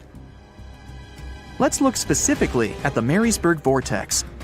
It's entirely possible that ships like the Bavaria and the Picton were done in by a mix of bad luck and bad weather. Unsettled weather is certainly not uncommon on Lake Ontario, and flash storms on the open water can prove dangerous to the most skilled sailor. And even today, with advances in weather forecasting, we get it wrong all the time. Back then, there was no way to predict that a storm was just around the corner. And the weather was just one issue. Historian Mark Seguin said that the area was always known to be dangerous, as the lakebed quickly becomes shallow along the eastern shore. There are also small rocky islands and shoals scattered throughout the area, making sailing a risky venture, especially for larger vessels or those weighed down by heavy cargo. By the mid-20th century, modern weather forecasting and improved shipbuilding alleviated most of the hazards of the Great Lakes shipping, resulting in fewer losses. The last major shipwreck in any of the Great Lakes was that of the SS Edmund Fitzgerald, which sank off the coast of Lake Superior in 1975, with 29 crew members going down with it. It seems the vortex is no match for human progress. And as for lights or images in the sky, in most cases, it's the result of an interesting phenomenon called thermal or temperature inversion.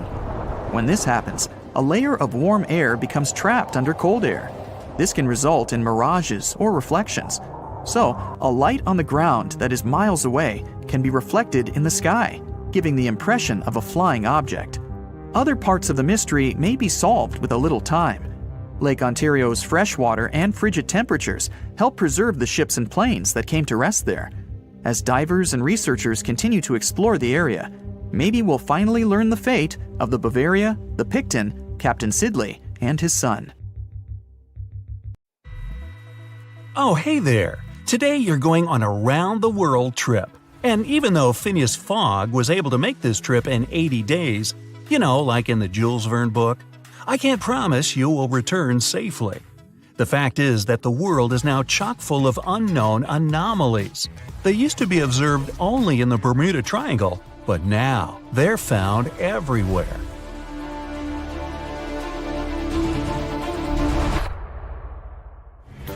We start the journey from New York, and our first destination is Los Angeles.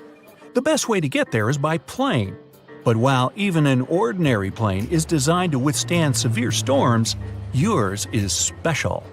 Your very own Iron Eagle has a reinforced hull, an enlarged fuel tank, and a rescue capsule that will ensure your survival in an emergency. Okay, you take off into clear sky. White clouds, bright sun, and no turbulence at all. But suddenly, this piece is shattered by strong winds, black clouds, and bolts of lightning. One cloud looks especially sinister. It seems to be alive and growing in size. You have no choice but to fly through it. You take a deep breath. As soon as you fly in there, everything plunges into absolute darkness. You can only see white flashes. They brightly illuminate black clouds for a couple of moments, but are nothing like lightning. The turbulence is increasing, and you can hardly hold the controls on your hands. Suddenly, the cloud begins to change its shape. It gradually forms some kind of tunnel, and you fly dead center of this ring. But now, the tunnel walls begin to close down on you. The only way out is to fly to the light at the end of the tunnel. So you increase thrust and focus.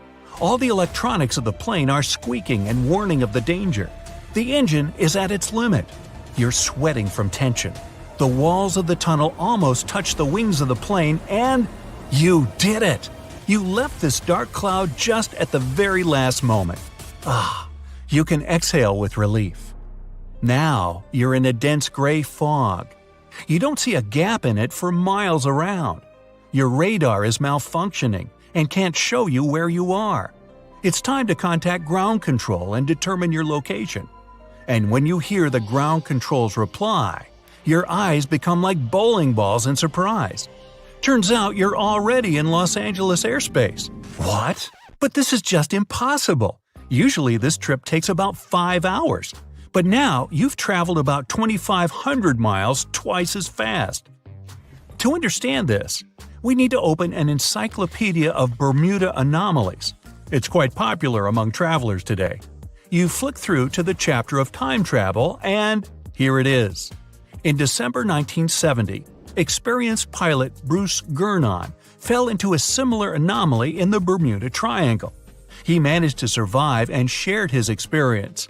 Scientists were able to explain most of the strange events he saw, but the journey through time is still a mystery. And now there's a lot of these sky tunnels around the world. Well, this anomaly seems even useful. You've saved quite some time and fuel. It's time to land the plane, change transport, and head to your next destination, Japan. This time you'll be traveling by ship. A voyage through the Pacific Ocean should be calm and peaceful, and you'll be able to rest after a difficult flight. In a couple of weeks, the captain of the ship comes down from the bridge and reports a terrible fact. You're lost at sea. The passengers are shocked. Some people start shouting at the captain, accusing him of incompetence. In response, he shows a compass that was supposed to help him in navigation. The device has gone crazy. Its hand is spinning like the second hand of a watch. Suddenly, a thought occurs to you. You must have entered another anomalous area, the Devil's Sea. This is as mystical a place as the Bermuda Triangle, and it's marked with a red dot in your anomaly encyclopedia. Between 1950 and 1954, many ships and hundreds of crew members were lost there without a trace. In 1955, Japan sent its research ship Kaiomaru No. 5 here to find the cause of the disappearances. Unfortunately, that ship also went missing without a trace. But now you know there's a geomagnetic anomaly in this place, which drives all compasses crazy. This is because of high metal content in the ground underwater. The magnetic compass arrow is very sensitive to such things. So you take the situation into your own hands and suggest you use other navigation methods. Neither radio nor satellite navigation works either. So you raise your eyes to the sky and just watch the sun.